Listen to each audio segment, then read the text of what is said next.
దేవుని నామానికి మహిమ కలుగును గాక. హల్లెలూయా. ఇటు రీతిగా విశ్రాంతి దినాన్ని ఆచరించడానికి దేవుని సన్నిధిలోనికి మనం అందరం కూడా వచ్చి ఉన్నాం. సమయాలు కాలాలు దేవుడు తన స్వాధీనంలో ఉంచుకున్నారు. 6 దినములు మనం కష్టపడి 7వ దినమున దేవుని సన్నిధిని ఆశ్రయించాలని మోసే ధర్మశాస్త్రంలో రాసి ఉంది. అటు రీతిగా 7వ దినము పూర్తిగా దేవుని సన్నిధిలో మనము నిలిచి ఆయన్ని ఆరాధించేవారమై ఉన్నాం. చాలామంది చూసినప్పుడు వాక్యము చదువువారుగాను, వాక్యము చెప్పువారుగాను, ఆ లేఖనాలు చదివి సహాయం చేసేవారు ధన్యులు అని రాసింది. దేవునికి స్తోత్రం. అందరికీ సమానమైన ఈ యొక్క కుటుంబము. ఈ కుటుంబం వ్యవస్థలో ఒకరు వాక్యం చెప్పేవారిగా ఉంటారు, మరి పాటలు పాడేవారుగా ఉంటారు, సంఘం కోసం, గ్రామం కోసం, ప్రజల కోసం ప్రార్థించేవారుగా కూడా ఉంటారు. దేవుడు అంటామన్నాడు, ప్రార్థించేవారు కావాలని అంటామన్నాడు. అనేక మారులు మనం ప్రార్థన చేసేవారిగా ఉండాలి. మత్తయి రాసిన సువార్త 14వ అధ్యాయము 24వ వచనం ఒక మాట చదివి వినిపించవలసిందిగా ప్రభు పేరట నేను మనవి చేస్తా ఉన్నాను. మత్తయి రాసిన సువార్త 14వ అధ్యాయము 24వ వచనం. విశ్వాసము అవిశ్వాసము. విశ్వాసంతో ప్రభువుని వెంబడించే వాళ్ళు కొంతమంది ఉన్నారు, అవిశ్వాసంతో దేవుణ్ణి వెంబడించేవారు కూడా ఉన్నారు. మత్తయి సువార్త తీసిన వారు ఒక మాట చదవలసిందిగా నేను ప్రభు పేరట మనవి చేస్తూ ఉన్నాను. 14వ అధ్యాయము 24వ వచనము. అప్పటికో దోణి దూరముగా నుండగా అలల వలన రాత్రి 4వ జామున నడుచుచు వారి వద్దకు వచ్చాను.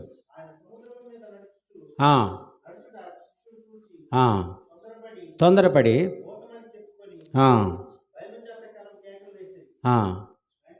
వెంటనే యేసు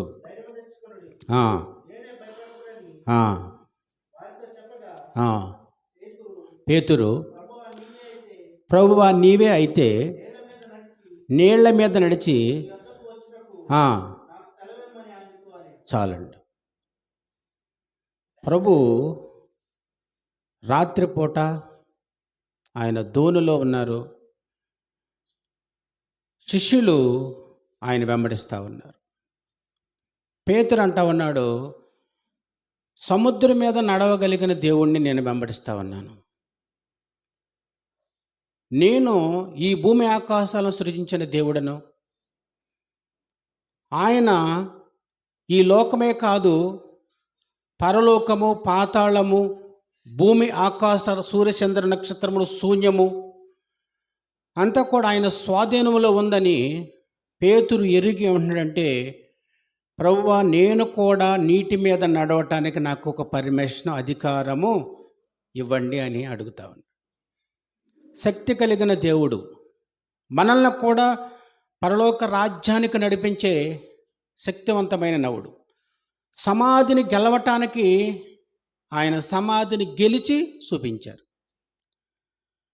ఒక రాత్రికాల సమయంలో సాతాను అంట ఉంది, ప్రభు అయిన వారిని నేను బంధించాను, ఆయన ఇంకా లేవరో, సమాధిలోనే ఉన్నారని ఆయన సమాధి చేసిన రాత్రి అనుకుంటా ఉంది. ఆయన 3వ దినమున పునరుద్ధానుడై సమాధిని గెలిచి సజీవుడిగా నిలబడ్డాడు. దేవునికి స్తోత్రం. అప్పుడు సాతాను తన ఓటమిని అంగీకరించుకోకుండా మరలా ప్రయత్నం చేస్తానే ఉంది ఈ మానవాళిని పాపంలో పడేయటానికి. సాతాను బలమైన ఒక సర్పముగా దేవుడు తన లేఖనాల్లో రాయించాడు. మనిషికంతా బలమైన వాడే సాతాను. తన కుయ్యొత్తుతోటి ఈ భూమిని, ఆకాశాన్ని, మనుషులను, సర్వ మానవాళిని పాపములో పాడేయటానికి పొంచి ఉన్నాడని లేఖనాలు చలవిస్తా ఉన్నాయి. పేతురు దేవుడు సూచించిన మేరకు, పేతురు నీవు నీటి మీద నడవటానికి నీకు అధికారం ఉంది. నువ్వు విశ్వాసి కర్తకు యేసుని చూస్తూ యేసుని వెంబడించేవాడుగా ఉంటే నువ్వు నీటి మీద నడువని పర్మిషన్ ఇచ్చాడు. దేవునికి స్తోత్రం. మన ఆశలు నెరవేర్చేవాడు దేవుడు. తనకు కలిగిన ఆశ ఆస్తులు సంపాదించాలని కాదు, ఇతరులకు ఏదో చేయాలని కాదు, కానీ దేవుని శక్తి చేత సముద్రం మీద నడవాలని ఆశపడ్డాడు పేతురు. నీవు నడవగలుగుతున్నావు కదా, నీవు మాతో సమకాలికులుగా రక్త మాంసాలతోటి పుట్టినవాడు కదా భూమి మీద, నీవు ఆహారాలు భుజిస్తున్నావు కదా, మేము చాటి పనివారిగా ఉన్నాము కదా, నీకంత శక్తి ఉంది కాబట్టి మాకు కూడా ఆ శక్తిని ఇవ్వమని పేతురు అడుగుతా ఉన్నాడు. వెంటనే ప్రభు అన్నాడు, నీవు కూడా నీటి మీద నడవమని పేతురికి పర్మిషన్ ఇచ్చాడు. దేవునికి మహిమ కలుగునుగాక. పేతురు నీటి మీద కొద్దిసేపు నడిచాడు. నడిచి తను అంటా ఉన్నాడు, గాలి వీచగా. లేఖనాలు చదివించాలంటే చాలా టైం పడద్దు కాబట్టి నేను ముందుకు వాక్యాన్ని చెప్పాలని ప్రయత్నం చేస్తాను. నాకు ఇవ్వబడిన సమయాన్ని నేను ఉపయోగించుకోవాలి. తర్వాత ఇంకా వర్తమానం చేసేవారు ఉన్నారు. అందరూ కూడా దేవుని లేఖనాల్లో నుంచి కొద్ది నిమిషాలు మనము ఒక సత్యాన్ని గమనించేవారిగా మనము ఉన్నాం. ఇక్కడ పేతురు చూసినప్పుడు నీటి మీద నడవటానికి పర్మిషన్ ఇచ్చారు. గాలి వీసగా వెంటనే అధైర్యపడ్డాడు, విశ్వాసం కోల్పోయింది. తను ఏం చేస్తున్నాడో తెలియని పరిస్థితిలో ఉన్నాడు. నీటి మీద నిలవబడింది నేనేనని ఒక్క నిమిషం తన గర్వంగా ఫీల్ అయిన సందర్భంలోనే అవిశ్వాసం రాగానే వెంటనే కూరుకుపోతా ఉన్నాడు నీటిలోకి. నీటిలో కూరుకుపోవటానికి పేతురు ఈత రానివాడు కాదు, గజీతగాడు, చేపలు పట్టేవాడు. ఏ సముద్రం, ఏ సరస్సున ఏ చేపలు ఉన్నాయో చూసి వేటని రాత్రి పగలు కూడా వేటాడి తన కుటుంబాన్ని పోషించుకోవటం కోసం చేపలు పట్టేవాడు. సముద్రం అంతా తెలుసు. యేసు మీద ఆనుకున్నవాడు విశ్వాసం ఉండాలని, కానీ తన సొంత శక్తి, తన సొంత బలము, తన సొంత అధికారము, సొంత ఆస్తి ఏమి కూడా ఆయన ఎదుట నిలబడదని దేవుని వాక్యం రుజువు చేయటానికి నిస్సహాయ స్థితిలో నిలబడిపోయాడు పేతురు. నిస్సహాయ స్థితి. అన్నీ మనకు వచ్చి అనుకుంటాం. ఆరోగ్యం బాగాలేనప్పుడు, మనం చాలా ఇబ్బందులు పడుతున్న సమయంలో దేవుని మీద ఆధారపడుకోకుండా మనం సొంత ప్రయత్నాలు కొన్ని చేస్తూ ఉన్నాం. ఆసుపత్రికి వెళ్ళటం, దేవుని మీద ఆధారపడపోవటం, ధనముందని చాలా సార్లు మనము దేవుని వైపు చూడకోకుండా రక్తస్రావం కలిగిన స్త్రీ తన ధనమంతా వెచ్చించిందంట. రోగం ఇంకా తగ్గకపోగా ఇంకా ఎక్కువైందని బైబిల్లో రాసింది. చివరికి యేసుక్రీస్తుని వెంబడిస్తున్న జనాన్ని చూసింది. యేసుక్రీస్తు వలనే నాకు స్వస్థత కలుగుద్దని నమ్మింది, విశ్వసించింది. తనకు ఉన్న రోగాన్ని చెప్పుకోలేని పరిస్థితుల్లో ఉన్న రోగము కలిగి ఉంది. రక్తస్రావం కలిగిన ఒక స్త్రీ. ఆయన పరిశుద్ధుడు, నీతిమంతుడు, ఈ లోకాన్ని జయించినవాడు, అద్భుతకరుడు, ఆశ్చర్యకరుడు. తనని నేను ఎలా, నాకున్న రోగాన్ని నేను ఎలా చెప్పుకోగలను అని తన వస్త్రపు చెంగు ముట్టితే చాలు నా యొక్క వ్యాధి నయమవుద్దని నమ్మి విశ్వసించి జన సమూహం ఆయన మీద పడుచుండగా ఈ పాపాత్మురాలైన స్త్రీ వెళ్ళి తన వస్త్రపు చెంగు ముట్టుకుంది. దేవునికి మహిమ కలుగునగాక. ఎవరు నా వస్త్రపు చెంగు ముట్టుకున్నదని ప్రభు శిష్యుల్ని ప్రశ్నిస్తా ఉన్నారు.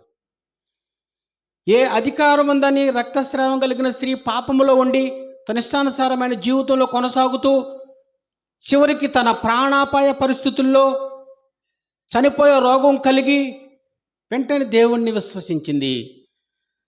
ఆమె రోగాన్ని రెప్పపాటులో పోగొట్టుకుంది. తన రక్తధార కట్టెను అని బైబిల్లో రాసింది. దేవునికి స్తోత్రం. వెంటనే స్వస్థత. దేవుణ్ణి అంగీకరిస్తే దానికి సమయం లేదు. ఇంకా ప్రభువా అంటే వెంటనే దానియేలుని సింహపు బోలులో వేసినప్పుడు సింహాలను నోరు కట్టించిన మన దేవుని మనం కలిగి ఉన్నాం. దేవునికి స్తోత్రం. ఇక్కడ అల్ప విశ్వాసం వచ్చినప్పుడు పేతురు మునుగుపోసాగాను. ఇంకా లేఖనాల్లో మనం కింద చూసినప్పుడు అల్ప విశ్వాసులారా ఎంతకాలం నేను మీతో ఉంటాను. దేవుడు ఉన్న రోజుల్లో అల్ప విశ్వాసంగా కొంతమంది దేవుని వెంబడిస్తున్నట్టున్నారు.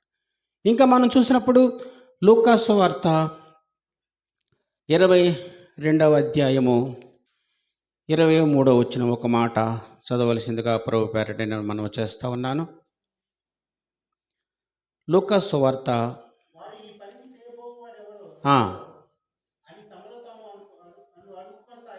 చాలండి. ఇంత గొప్ప కార్యాలు చేసే దేవుడు ఎవరు? ఆయన మనం కలిగి ఉండుట మనకెంత అదృష్టము అని చాలాసార్లు మనం చూసినప్పుడు పేతురు అనేక మారులు దేవుణ్ణి విసిగించేవాడుగా ఉన్నాడు. ఇంక ఎవరు కూడా దేవుణ్ణి అంత విసిగించలేదు. కానీ పేతురు అంటూ ఉన్నాడు, ప్రభువా సమస్తమని విడిచిపెట్టి, మా కుటుంబాన్ని ఇంటిని విడిచిపెట్టి నీ పనిలో అనేక ప్రాంతాలు వెళ్ళి నీ రాజ్య సువార్త మేము ప్రకటిస్తూ ఉన్నాము, మాకు ఏమి లాభము అని అడిగాడు. అందుకు ప్రభు అంటూ ఉన్నాడు, ఇహమందే కానీ పరమందే కానీ నీకు వస్త్రహీనుడు కావు, భోజనం కరువు ఉండదు. తర్వాత ప్రభు వాగ్దానం చేస్తా ఉన్నాడు, నీకు పరలోక రాజ్యములో ఒక సింహాసనం ఉంటుంది అన్నాడు. దేవునికి స్తోత్రం. అలాంటి సింహాసనాన్ని ఆయన కలిగి ఉన్నాడు. అలాంటి సింహాసనాన్ని ఆశించి ఆయన పని చేస్తూ ఉన్నాడు. మరి మనకు లేదా సింహాసనం అంటే? ప్రకటన గ్రంథము 3వ అధ్యాయము 20వ వచనం ఒక మాట చదవాల్సిందిగా ప్రభు పేరట నేను మనవి చేస్తూ ఉన్నాను. నా సమయాన్ని కొద్ది నిమిషాల్లోనే నేను ముగిస్తాను. ఇది అవిశ్వాసికి విశ్వాసికి మధ్య ఉన్న తీర్మాన సంభాషణలో మనము దేవుని వాక్యాన్ని వింటా ఉన్నాం. దేవునికి మహిమ కలుగునుగాక. ప్రకటన గ్రంథము 3వ అధ్యాయము 20వ వచనము. ఇదిగో నేను తలుపు నద్ద నుంచోని తట్టుచున్నాను, ఎవడైనను నా స్వరము విని వచ్చి అతనితో నేనును నాతో కూడా అతడును భోజనము చేయుదుము, నేను జయించి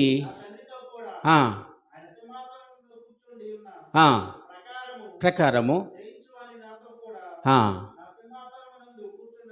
చాలండి. మన కోసం తన రక్త మాంసాలు కార్చి, విలువైన రక్తాన్ని కార్చి ఆయన ఒక సింహాసనాన్ని జయించాడని ప్రభువు చెప్తా ఉన్నాడు. ఆ సింహాసనం మీద మిమ్మల్ని కూడా నేను కూర్చోబెడతాను, నాతో సమకాలికులుగా మీరు భోజనం చెద్దురు. కానీ ఒకళ్ళు ఎక్కువ తక్కువ అని అక్కడ ఏమో చూపించలేదు దేవుడు. నాతో సమానంగా భోజనము చేయుదురు, నా తండ్రి చేత నేను జయించిన సింహాసనం మీద మిమ్మల్ని కూడా నేను కూర్చుండబెట్టేదాన్ని.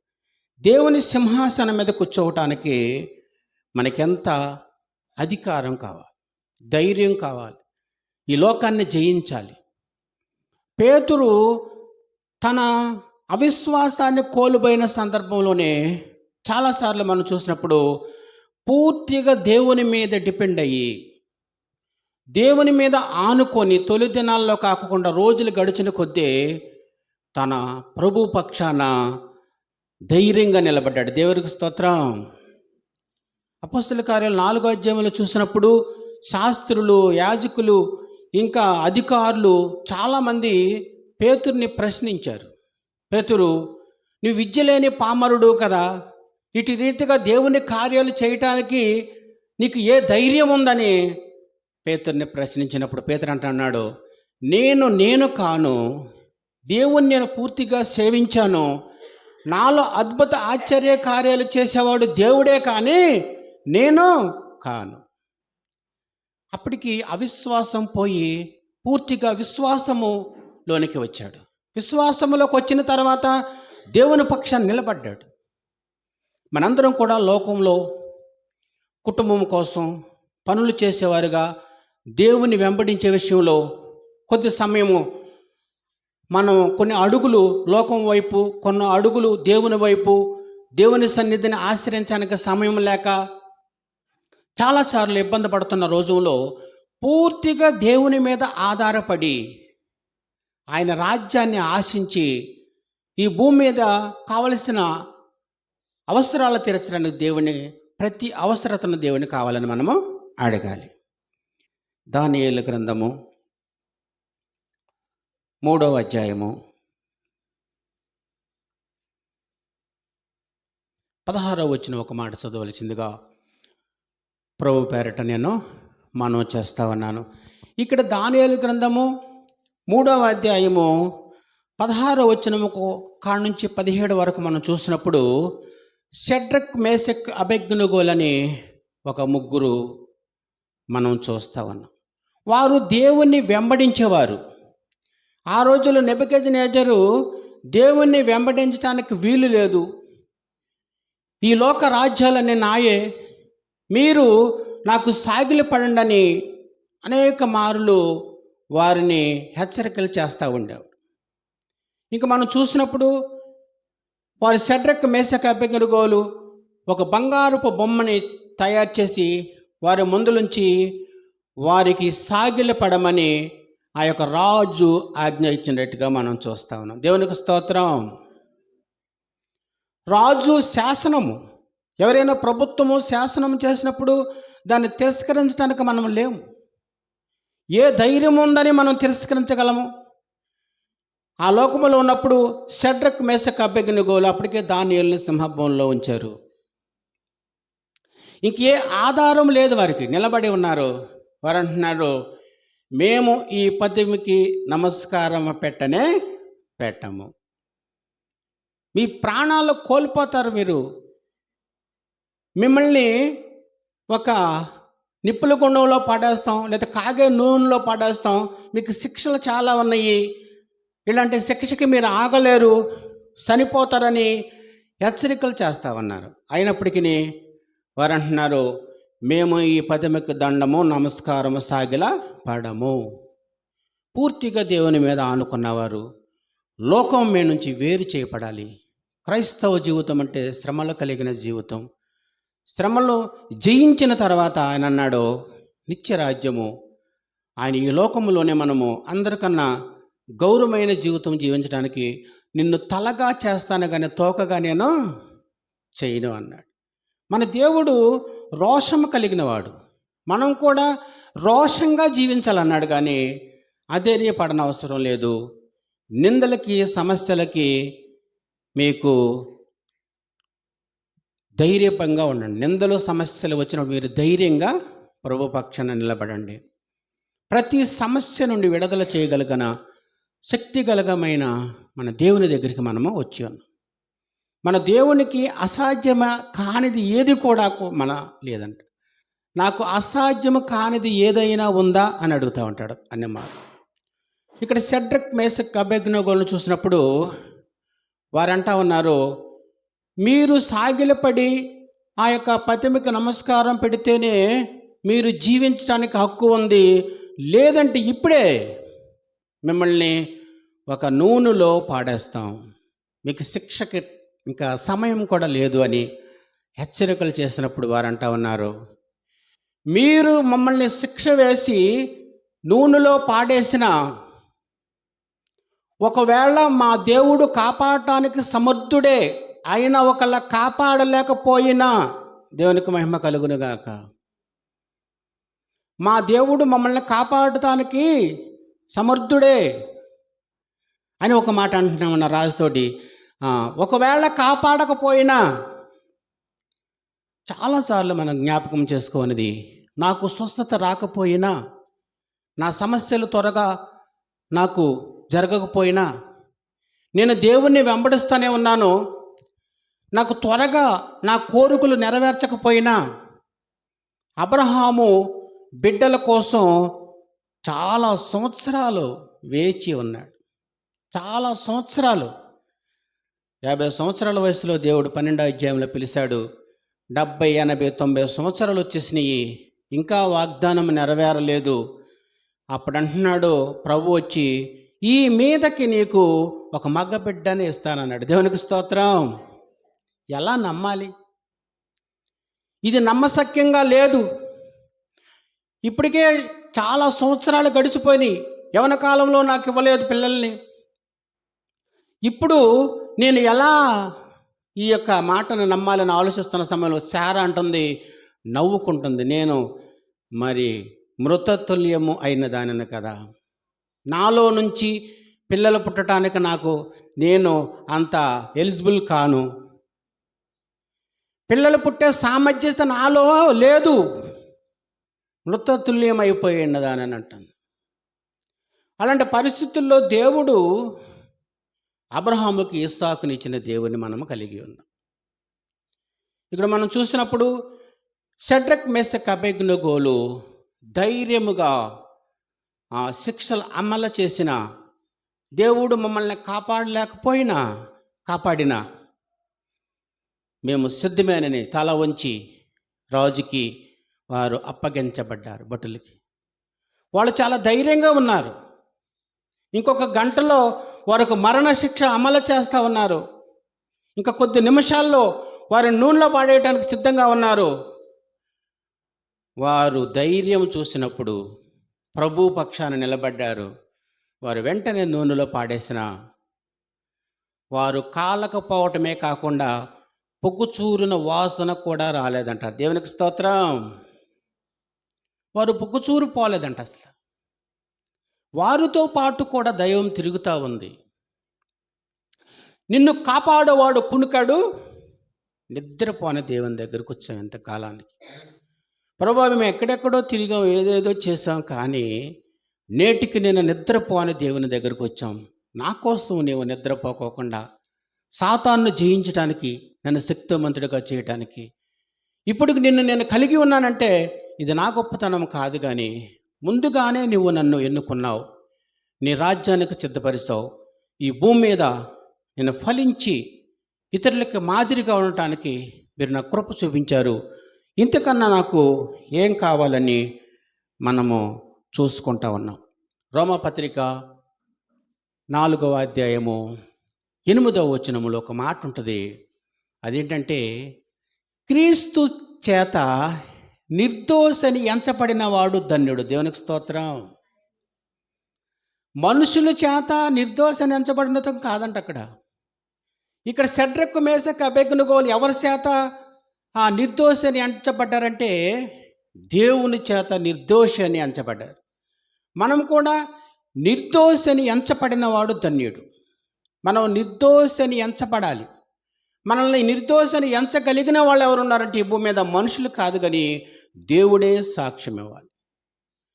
నీవు నిర్దోషివి అని మనం సాక్షిగా మనము నిలవాలి. 2వ రాజుల గ్రంథము 5వ అధ్యాయము మొదటి నుంచి కొద్ది నిమిషాల్లో నేను మరి ముగించాలని ఆశపడతా ఉన్నాను. అవిశ్వాసులను చూసాం మనము, విశ్వాసులను చూసాం మనము. కొంతమంది అధికారము, ధనము, ధాన్యాలు కలిగినప్పటికీ తన రోగాన్ని నయం చేసుకున్న వాళ్ళని అధికారులు కూడా ఈ భూమి మీద ఉన్నారు. నయమానను ఒక రాజు ఉన్నాడు. ఆయన శతాధిపతి అని వాక్యంలో రాసి ఉంది. ఆయనకి కుష్టి రోగం ఉంది. దేవునికి మహిమ కలుగునుగాక. శతాధిపతి అంటే చాలా బలం కలిగినవాడు, యుద్ధశూర్యుడు. ఆయనకి సాధ్యం కానిది ఏమీ లేదు. చాలా యుద్ధశూరుడైన ఆ నయమానికి కుష్ఠరోగం. కుష్ఠరోగం పోగొట్టుకోవటానికి చాలా చోట్లకు తిరిగాడు, కానీ అది అన్నిటికీ పోటలేదు. ఒకసారి ఒక రాజ్యాన్ని జయించి కొంతమంది సైన్యాన్ని ఇంట్లో పనిచేయటానికి వాళ్ళ అవసరాల కోసం కొంతమందిని చెరపట్టి తీసుకుపోయే రోజుల్లో ఒక చిన్న పాపని 14-15 సంవత్సరాలు ఒక పాపని వారు ఇంట్లో పనికని తీసుకొని వెళ్ళిపోయారండి. దేవునికి మహిమ కలుగునుగాక. ఆవిడ చూసింది ఈ రాజుని, చూసి అంటా ఉంది, అయ్యో, ఈ యొక్క శతాధిపతి అయిన ఈ నా యజమానుడు కుష్టి రోగము కలిగినోడే, నాకు ఆశ్రయం ఇచ్చాడు, భోజనానికి, తినటానికి, వస్త్రానికి నాకే కొరువు లేదు, నన్ను బాగానే చూసుకుంటా ఉన్నాడు. ఇక్కడ నేను ఎక్కడైతే చాలా ఇబ్బందులు పడేదానని నా యొక్క యజమానుడు రోగము తగ్గించటానికి ఏదైనా నేను చెప్పాలని ఆశపడి తన యజమానురాలతో చెప్తా ఉంది, మా దేశములో, మా ప్రాంతములో దేవుడు అందరికీ ఒక రకమైన వరాలు ఇవ్వలేదు. ఒక్కొక్కరికి స్వస్థత వరములు ఇచ్చారు, ఒక్కొక్కరికి వాక్యం చెప్పే వరం ఇస్తారు, ఒక్కొక్కరికి పాటలు పాడే వరము, ఒక్కొక్కరికి ప్రార్థన చేస్తే స్వస్థత. రకరకాలుగా దేవుడు వాడుకుంటున్నప్పుడు ఎవరిని మనం తక్కువ చేయటానికి లేవు. వానికి ఇచ్చిన తలంతులు అవి పాట పాడగలుగుతారు, ఒకరికి ఇచ్చిన తలంతులు వాక్యం చదవగలుగుతారు స్పష్టంగా, కొంతమంది వాద్యం కొట్టగలుగుతారు. ఏదైనా ప్రభువుని గణపరచటానికే కానీ మనం సొంతంగా ఏది ఉపయోగించుకుంటా కాదు. ఇక్కడ నయమాను విషయంలో కుష్ఠరోగం వచ్చినప్పుడు ఆ దేశంలో దైవజనుల వాళ్ళు ఉన్నారు, ఆయన ప్రాంతంలో కూడా ఉన్నారు. కానీ ఎలీషా ఆయన రోషం కలిగిన దైవజనుడు, పేతురులాగా అల్ప విశ్వాసి కాదు. పేతురు కూడా తిరగబట్టి ప్రభు సేవలో ముందుకు నడిచాడు, కానీ అవనమ్మకంతో ఉంటూ ధైర్యంగా నిలబడ్డాడు. కానీ ఎలీషా ఏలియా దుప్పటి పడగానే తన సేవకి సిద్ధమయ్యాడు, తన నాగళ్ళ వ్యవసాయం వదిలేశాడు, సంసిద్ధమయ్యి ఏలియా 7 అద్భుతాలు చేస్తే ఎలీషా 14 అద్భుతాలు చేశాడు. దేవునికి మహిమ కలుగునుగాక. అలాంటి రోషము కలిగిన దైవజనుడిని సూచించి మా దైవజనుడి దగ్గరికి వెళ్ళమంటే వెంటనే నయమాను కొంత డబ్బుని, ధనాన్ని, గుర్రాల్ని, భటుల్ని తీసుకొని వారు ఎలీషా దగ్గరికి వెళ్ళటం చూసి అన్నాడు. ఎలీషా ఏమన్నాడంటే, ఆ కోనేటిలోకి వెళ్ళి నువ్వు ఒక 7 సార్లు మునుగు అని అంట. దైవ సేవకులు, సేవకురాండ్లు, సంఘాన్ని మరి నడిపిస్తున్నవారు విశ్వాసులకు ఏదైనా ఒక ఆర్డర్గా ఒక మాట చెప్పినప్పుడు ఖచ్చితంగా వినేవారిగా ఉండాలి. ఒక ప్రార్థనా సహవాస సన్నిధిని నేను ఏర్పాటు చేస్తున్నాను, మీరందరూ తప్పకుండా రావాలి, మన కుటుంబం అంతా ఆ యొక్క ప్రార్థనలో షేర్ చేసుకోవాలన్నప్పుడు తప్పుకోకుండా రావాలి. ఒక పండుగ దినం వచ్చినప్పుడు తప్పకోకుండా షేర్ చేసుకోవాలి, విశ్రాంతి దినాన్న షేర్ చేసుకోవాలి. కుటుంబ సభ్యులుగా మనం ఉన్నాం కాబట్టి అన్ని విషయాల్లోనూ చర్చికి మనము అంటుకట్టబడి ఉండాలి, ఒక సహవాసానికి అంటుకట్టబడి ఉండాలి. అంటుకట్టబడి వేరుగా ఉంటుంటాడు 15వ అధ్యాయంలో మన యోహాను రాసిన సువార్త, నేను నిజమైన ద్రాక్షవల్లిని, నా తండ్రి వ్యవసాయకుడు, నాలో అంటుకట్టపడని తీగని వెంటనే నరికి అగ్నిలో పాడేస్తా. మనం దేనికి అంటుకట్టుబడి ఉన్నాం? మనం ఒక సంఘానికి, ఒక దేవుని రాజ్యానికి, ఈ భూమి మీద ఫలించటానికి, ఇతరులకు మాదిరిగా మన ద్వారాగా అద్భుతాలు చేయటానికి. పేతురు నీడ తగిలితే స్వస్థత వచ్చింది. పేతురు అనేక మార్లు దేవుణ్ణి వెంబడించడానికి చూశాడు. కానీ ఇక్కడ మనం చూసినప్పుడు 2 నిమిషాల్లో నేను వాక్యాన్ని ముగించాలని ఆశపడతా ఉన్నాను. ఇక్కడ నయమాను కుష్టు రోగం పోవటానికి ఎలీషా ఒక మాట ఏమన్నాడంటే, నీవు ఆ కోనేటిలోకి వెళ్ళి మునగమన్నప్పుడు ఆయన మునగటానికి అంగీకరించలేదు. ఏమన్నాడంటే, మా దేశంలో, మా ఊర్లో, మా ప్రాంతంలో నదులు లేవా? ఆ మాట నాకు అక్కడ చెప్పున్నా అక్కడే నేను మునుగుందును కదని నయమాను ఎలీషా మీదకి తిరుగుబాటు చేసినట్టుగా చూస్తాం. తన చివరికి తన దాసుల మాట విని, అయ్యా నీవు ఆ ఎలీషా చేయమన్న పని చేస్తేనే తప్ప నీకు స్వస్థత రాదు అని 1కి 2 సార్లు చెప్పినప్పుడు మరలా అతను బయలుదేరి వచ్చి ఎలీషా ఏ పని చేయమన్నాడో ఆ నీటిలో మునగగా బాలుల లాంటి శరీరము నయమాను కలిగిందని లేఖనాల మనం చూస్తాం. దేవునికి స్తోత్రం. దేవుడు ఒకసారే చెప్తాడు, తన భక్తులతోటి, తన ప్రవర్తనతోటి, తన సేవకులతోటి ఒక మారే చెప్పేస్తాడు.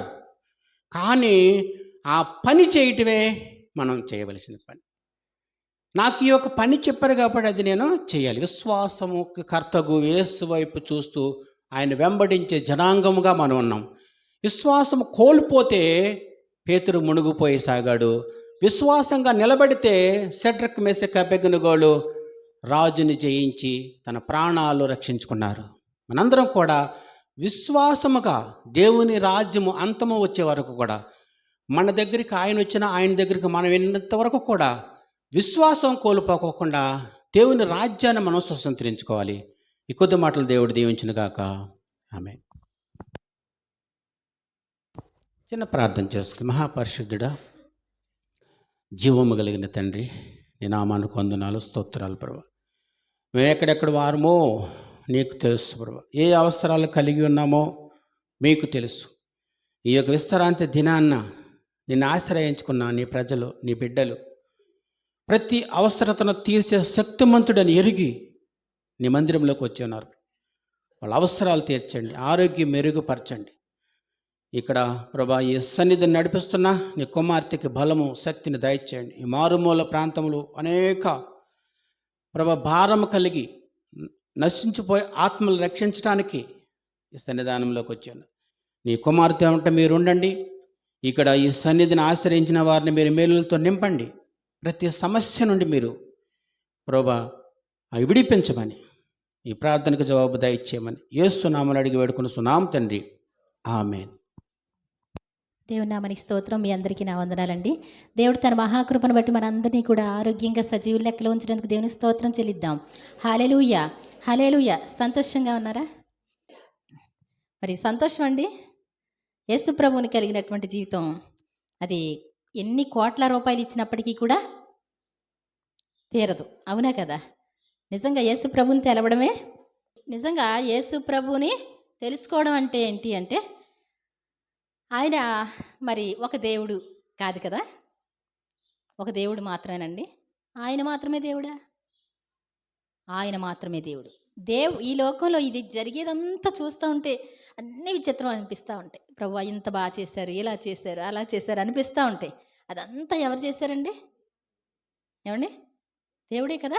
తప్పకుండా మనని దేవుని కలిగి ఉన్నటువంటి మనం చాలా సంతోషంగా జీవించవలసిన వారంగా ఉన్నాం. చాలా జాగ్రత్తగా కూడా జీవించవలసిన వారిగా ఉన్నాం. ఒక పద్ధతిగా జీవించవలసిన వారిగా ఉన్నాం. ఏమండి? ఎలా పడితే అలా జీవించడానికి వీలు లేదు. అవునా కదా? ఒక క్రమం, ఒక ఉద్యోగంలో ఉన్నటువంటి వాళ్ళు మరి ఎలా ఉంటారండి? ఒక క్రమం కలిగి ఉంటారు. ఒక టీచర్స్ ఉన్నారనుకోండి, తాగేసి వెళ్ళొచ్చండి? సిగరెట్ తాక్కుంటే వెళ్ళొచ్చా స్కూల్కి? టీచర్స్ సిగరెట్ తాగడం చూసారా మీరు? అలా ఉంటే కుదరదండి. అవునా కదా? కొన్ని పద్ధతులు కొన్ని విధాలుగా ఉంటాయి. మనం ఎలా ఉండాలి అనేటువంటిది కూడా దేవుడు తెలియజేస్తూ ఉంటారు కదా. మనం విశ్వాసులుగా ఉండాలి అంటారు. విశ్వాసులు అంటే దేవుని నమ్మినటువంటి వాళ్ళు. విశ్వాసులు అంటే ఎవరండి? విశ్వాసులు అంటే దేవుని నమ్మినటువంటి వాళ్ళు. దేవుని నమ్మినటువంటి వాళ్ళు అంటే మారు మనసు పొందినటువంటి వాళ్ళు. మారు మనస్సు అంటే ఏంటి? మారు మనస్సు అంటే ఈ మనసు కాదంటండి. ఈ మనసు ఎలా ఉంటుందంటే, కుమారి భలే చెప్పుద్దులు అంటే వాళ్ళు బాగా చెప్తారంట అంటాను. ఏమండి? ఇదే మనిషి మనసు. అవునా కదా? ప్రతి విషయానికి కూడా ఏమండి అంతకంటే డబల్ మాట్లాడేది ఏ మనసు? మానవ మనసు. ఏమండి? ఇంకొంచెం సైతాన్ మనసు అంటే ఏమనిపిస్తుంది అంటే, అన్నారో లేదు, ఏమండి అన్నారో లేదో తెలియదు కానీ అది ఏదో ఛాయలా వచ్చిందనుకోండి, వాళ్ళ మీద ఇంకా ఎన్ని రకాలు మాట్లాడతారు. అదే మనసు? అది దుష్టుని మనసు. ఏమండి? మీరు నడిచి వెళ్ళిపోతా ఉన్నారనుకోండి, ఏ పొలంలోనో వెళ్ళిపోతున్నారు, లేకపోతే ఏ బండి మీద వెళ్ళిపోతున్నారు. కానీ ఒక పాము వచ్చి మీ దగ్గర అక్కడ కూర్చొని చూస్తూ ఉంటుంది. దేనికి వచ్చిందంట? అది దేనికి వచ్చిందంట? మీ నీడబడిందంట. ఏమండి? నీడబడితే తప్పండి? నీడబడితే తప్ప? ఏమండి? అది ఎందుకు వచ్చేసింది? నీడబడిందంటండి. నేను సంచరించే ఏరియాల్లో వీడెందుకు వచ్చాడని. ఎప్పటికైనా నాకు ప్రమాదం, వీడిని చంపేస్తే గొడవ వదిలిపోద్ది, నేను ఒక్కదాన్నే ఉండాలి అని. అంటే అర్థం ఏంటి? వీళ్ళని చంపేద్దాం అనేసి కోరికతో వస్తుంది, కానీ అదే చచ్చిపోద్దని దానికి తెలియదు. కాబట్టి ఏంటంటే, దైవ లక్షణాలు అంటే ఎలా ఉంటాయి, దేవుడు అంటే ఎలా ఉంటారు, విశ్వాసులు అంటే ఎవరు, మారు మనసు పొందిన వారంటే ఎవరు, ఇవన్నీ చూసామనుకోండి జాగ్రత్తగా ఉండగలుగుతా ఉంటా. దేవుని స్తోత్రం చెప్దాం. మరి జాగ్రత్తగా ఉండాలా వద్దా? ఇక్కడ చెప్పులుగాన ఎవరన్నా ఎత్తుకుపోతారు జాగ్రత్త అంటే మీరు ఏం చేస్తారు చెప్పండి? ఒకవేళ జనం ఎక్కువ ఉండి చెప్పులు ఎత్తుకుపోతారంటే ఎలా ఉంటారు మీరు? ఎక్కడ చూసినా ఏ సందుల్లో పెడతారో ఎక్కడ పెట్టుకుంటారో ఏమండి కొంతమంది అక్కడ ఉంచరండి. అవునా కదా? చాలా జాగ్రత్తగా ఉండాలంట క్రైస్తవ జీవితం. మోసపు మోసపుచ్చకూడదు. మోసపోకోకుండా జాగ్రత్త పడి ఉండాలి అంటాడు యేసుప్రభు వారు. ఏం చేయాలంటండి? మోసపోకుండా జాగ్రత్త పడాలి. ఏమండి? మోసపోయాం, ₹1,00,000 మోసపోయాం. బాధా కాదా? ఏమండి? ఎవరైనా ఇలా చేస్తాను అలా చేస్తాను అన్నారండి అంటే ఒకసారి అలాగే ఏదో విషయం మొత్తానికి అంటే ఏమండి మోసపోయే వాళ్ళు ఉన్నంతసేపు మోసం చేస్తారండి అన్నాడు ఒక అతను. అంటే ఒకతను ఒక 10,000 సిస్టర్ గారు ఇలా అలా అలా అని ఎప్పటి నుంచో తెలుసుండి చెప్తా ఉండేవాడు. ఏమండి? చిటుకుమని ఇప్పించాం. ఏమండి? 5 నిమిషాల్లో సిమ్ము పలకదు ఇంకా. ఏమండి? నేను ఇంకా అన్నయ్య అన్నయ్య అనేదాన్ని చక్కగా. ఏమండి? ఎన్ని స్టేటస్లు పెడతా ఉంటారు, చాలా స్టేటస్లు. వాక్యాలు పెట్టలేరు కానీ ఏమండి మామూలుగా ఆదరణ మాటలు, ఎదట వాళ్ళని పొడిచే మాటలు స్టేటస్లు పెడతా ఉంటారు చాలామంది. పెడతారా పెట్టరా? ఒక ఆవిడ అస్తమానం పెడతానే ఉంటుంది. ఏమని? ఏమండి? దేవుని ఆదరణకరమైన మాటలు పెట్టడం రాదు కానీ మామూలు పెడతా ఉంటుంది. తీరా చూస్తే వాళ్ళ బుద్ధి మనకు అర్థమైన తర్వాత ఎలా ఉంటుంది? చాలా కష్టం అని చెప్పి నాతో చెప్పినప్పుడు నేను ఏమండి నువ్వు అర్జెంటుగా ఇచ్చేయాలని చెప్పి అడ్డుపడి ఒక అతను పాస్టర్ గారు తిడతా ఉంటే ఏమండి 8,500 అలా కొట్టామంతే. ఇప్పటికి 2 సంవత్సరాలు దాటిపోతుంది. ఫోన్ చేస్తే ఫోన్ ఎత్తరు, విశ్వాసులే. ఏమండి? మరి నీకెవరు హెల్ప్ చేస్తారు? నువ్వు ఎగ్గొట్టేదానివి అయితే నీకెవరు హెల్ప్ చేస్తారు? ఏమండి? అంతేనా కాదా? మనుషులందరూ ఇలా ఉన్నారు. నువ్వెవరికి చేస్తున్నావు హెల్ప్? నువ్వెంతవరకు చేస్తున్నావు హెల్ప్ నాకు తెలియక అడుగుతున్నా. వాళ్ళు ఇలాగా వీళ్ళు అలాగా వాళ్ళు అలాగా అని చెప్తారు. నువ్వెంతవరకు నాకు సహాయం చేయలేదు అని ఒక ఆవిడ పెడతా ఉంటుంది వాళ్ళ చెల్లెళ్ళ మీద. ₹1,00,000 వచ్చినాయి, అడిగితే ఇవ్వలేదు. ఏమండి? అడిగితే ఇవ్వలేదు అంటండి. రక్త సంబంధులైనా అంటారు. నీకు వచ్చినప్పుడు నువ్వు ఇస్తావా? ఏమండి? ఎవరిది ఏది మనకు అక్కర్లేదు. అర్థమవుతుందండి? ఒకవేళ నీకే మంచి బుద్ధి ఉంటే, నీకే మంచితనం ఉంటే, నీకు ఎక్కడైనా సొంత వాళ్ళు కాకపోయినా బయట వాళ్ళైనా అప్పిస్తారు. దేవుని స్తోత్రం చెప్దాం. మన బుద్ధి ఎలా ఉండాలండి? మన బుద్ధి ఎలా ఉండాలి? మారు మనసు పొందినటువంటి వారిగా, మైనస్ లేనటువంటి వారిగా, మచ్చ లేనటువంటి వారిగా. ఏమండి? తెలియక దూరం నుంచి చూసి వాళ్ళు ఏమోలే అనుకున్నారనుకోండి, దగ్గరికి వచ్చి చూసిన తర్వాత ఎలా ఉండాలి? నేనేదో అనుకున్నాను కానీ, అంతేనా కాదండి? అలా ఉండాలా వద్దా? క్రైస్తవ జీవితం అంటే ఈ లోకంలో ఎవరిని చూపించాలి? యేసు ప్రభునే చూపించాలి. ఎఫెసీయులకు రాసిన పత్రిక 5వ అధ్యాయం ఒకసారి చూద్దామండి. మనం మనలాగే ఉండిపోతే, యేసు ప్రభుని నమ్ముకున్న తర్వాత మనం మనలా ఉండిపోతే, కుమారికి చాలా కోపం ఎక్కువండి, చాలా గర్వం ఎక్కువండి అంటే ఇంకెప్పుడు చూసినా అలాగే ఉన్నారనుకోండి, యేసు ప్రభుని నమ్ముకోవడంలో ఫలితం ఉంటుందా? ఏమండి? అమ్మో ఇంతకు ముందు అంటండి చాలా గర్విష్ట అంటండి. ఏమండి? చాలా కోపం అంటండి. అన్నీ మారిపోయినాయండి. మారు మనసు అంటే మారాలా వద్దండి? ఏమండి? జక్కయ్య గారు ఉన్నారండి. ఏమండి? యేసు ప్రభుని చూడాలనుకున్నాడు. అంతకుముందు ఆయనకి ఒక బిరుదు ఉంది. ఏంటి? జక్కయ్య గారిని ఏమనేవారు? పొట్టివాడైనందున పొట్టి అని అందరూ అంటారు కానీ పాపి అయిన జక్కయ్య అంటండి. ఏం పేరంట? పాపి అంటే ఏంటండి? ఎవరన్నా అవసరం నిమిత్తం వెళ్ళారో, ఏదన్నా కట్టవలసి వచ్చి వెళ్ళారో ఏమైపోతారంట? పడ్డారే ఆయన వల్ల. ఏమండి? ₹10 కట్టాల్సింది ఎంత అంటాడు? ₹100 అంటాడు. అవునా కదా? మీకు బాధ అనిపించదా? మీరు ఏదైనా అత్యవసరమయ్యి వెళ్తారు, అప్పుడు కఠినంగా ప్రవర్తించేవాళ్ళు, ఎక్కువ వసూలు చేసేవాళ్ళు ఉంటే మీకు ఎలా ఉంటుంది? అలాంటి వ్యక్తి ఏమండి అందరూ అతనికి పన్ను కట్టాలి.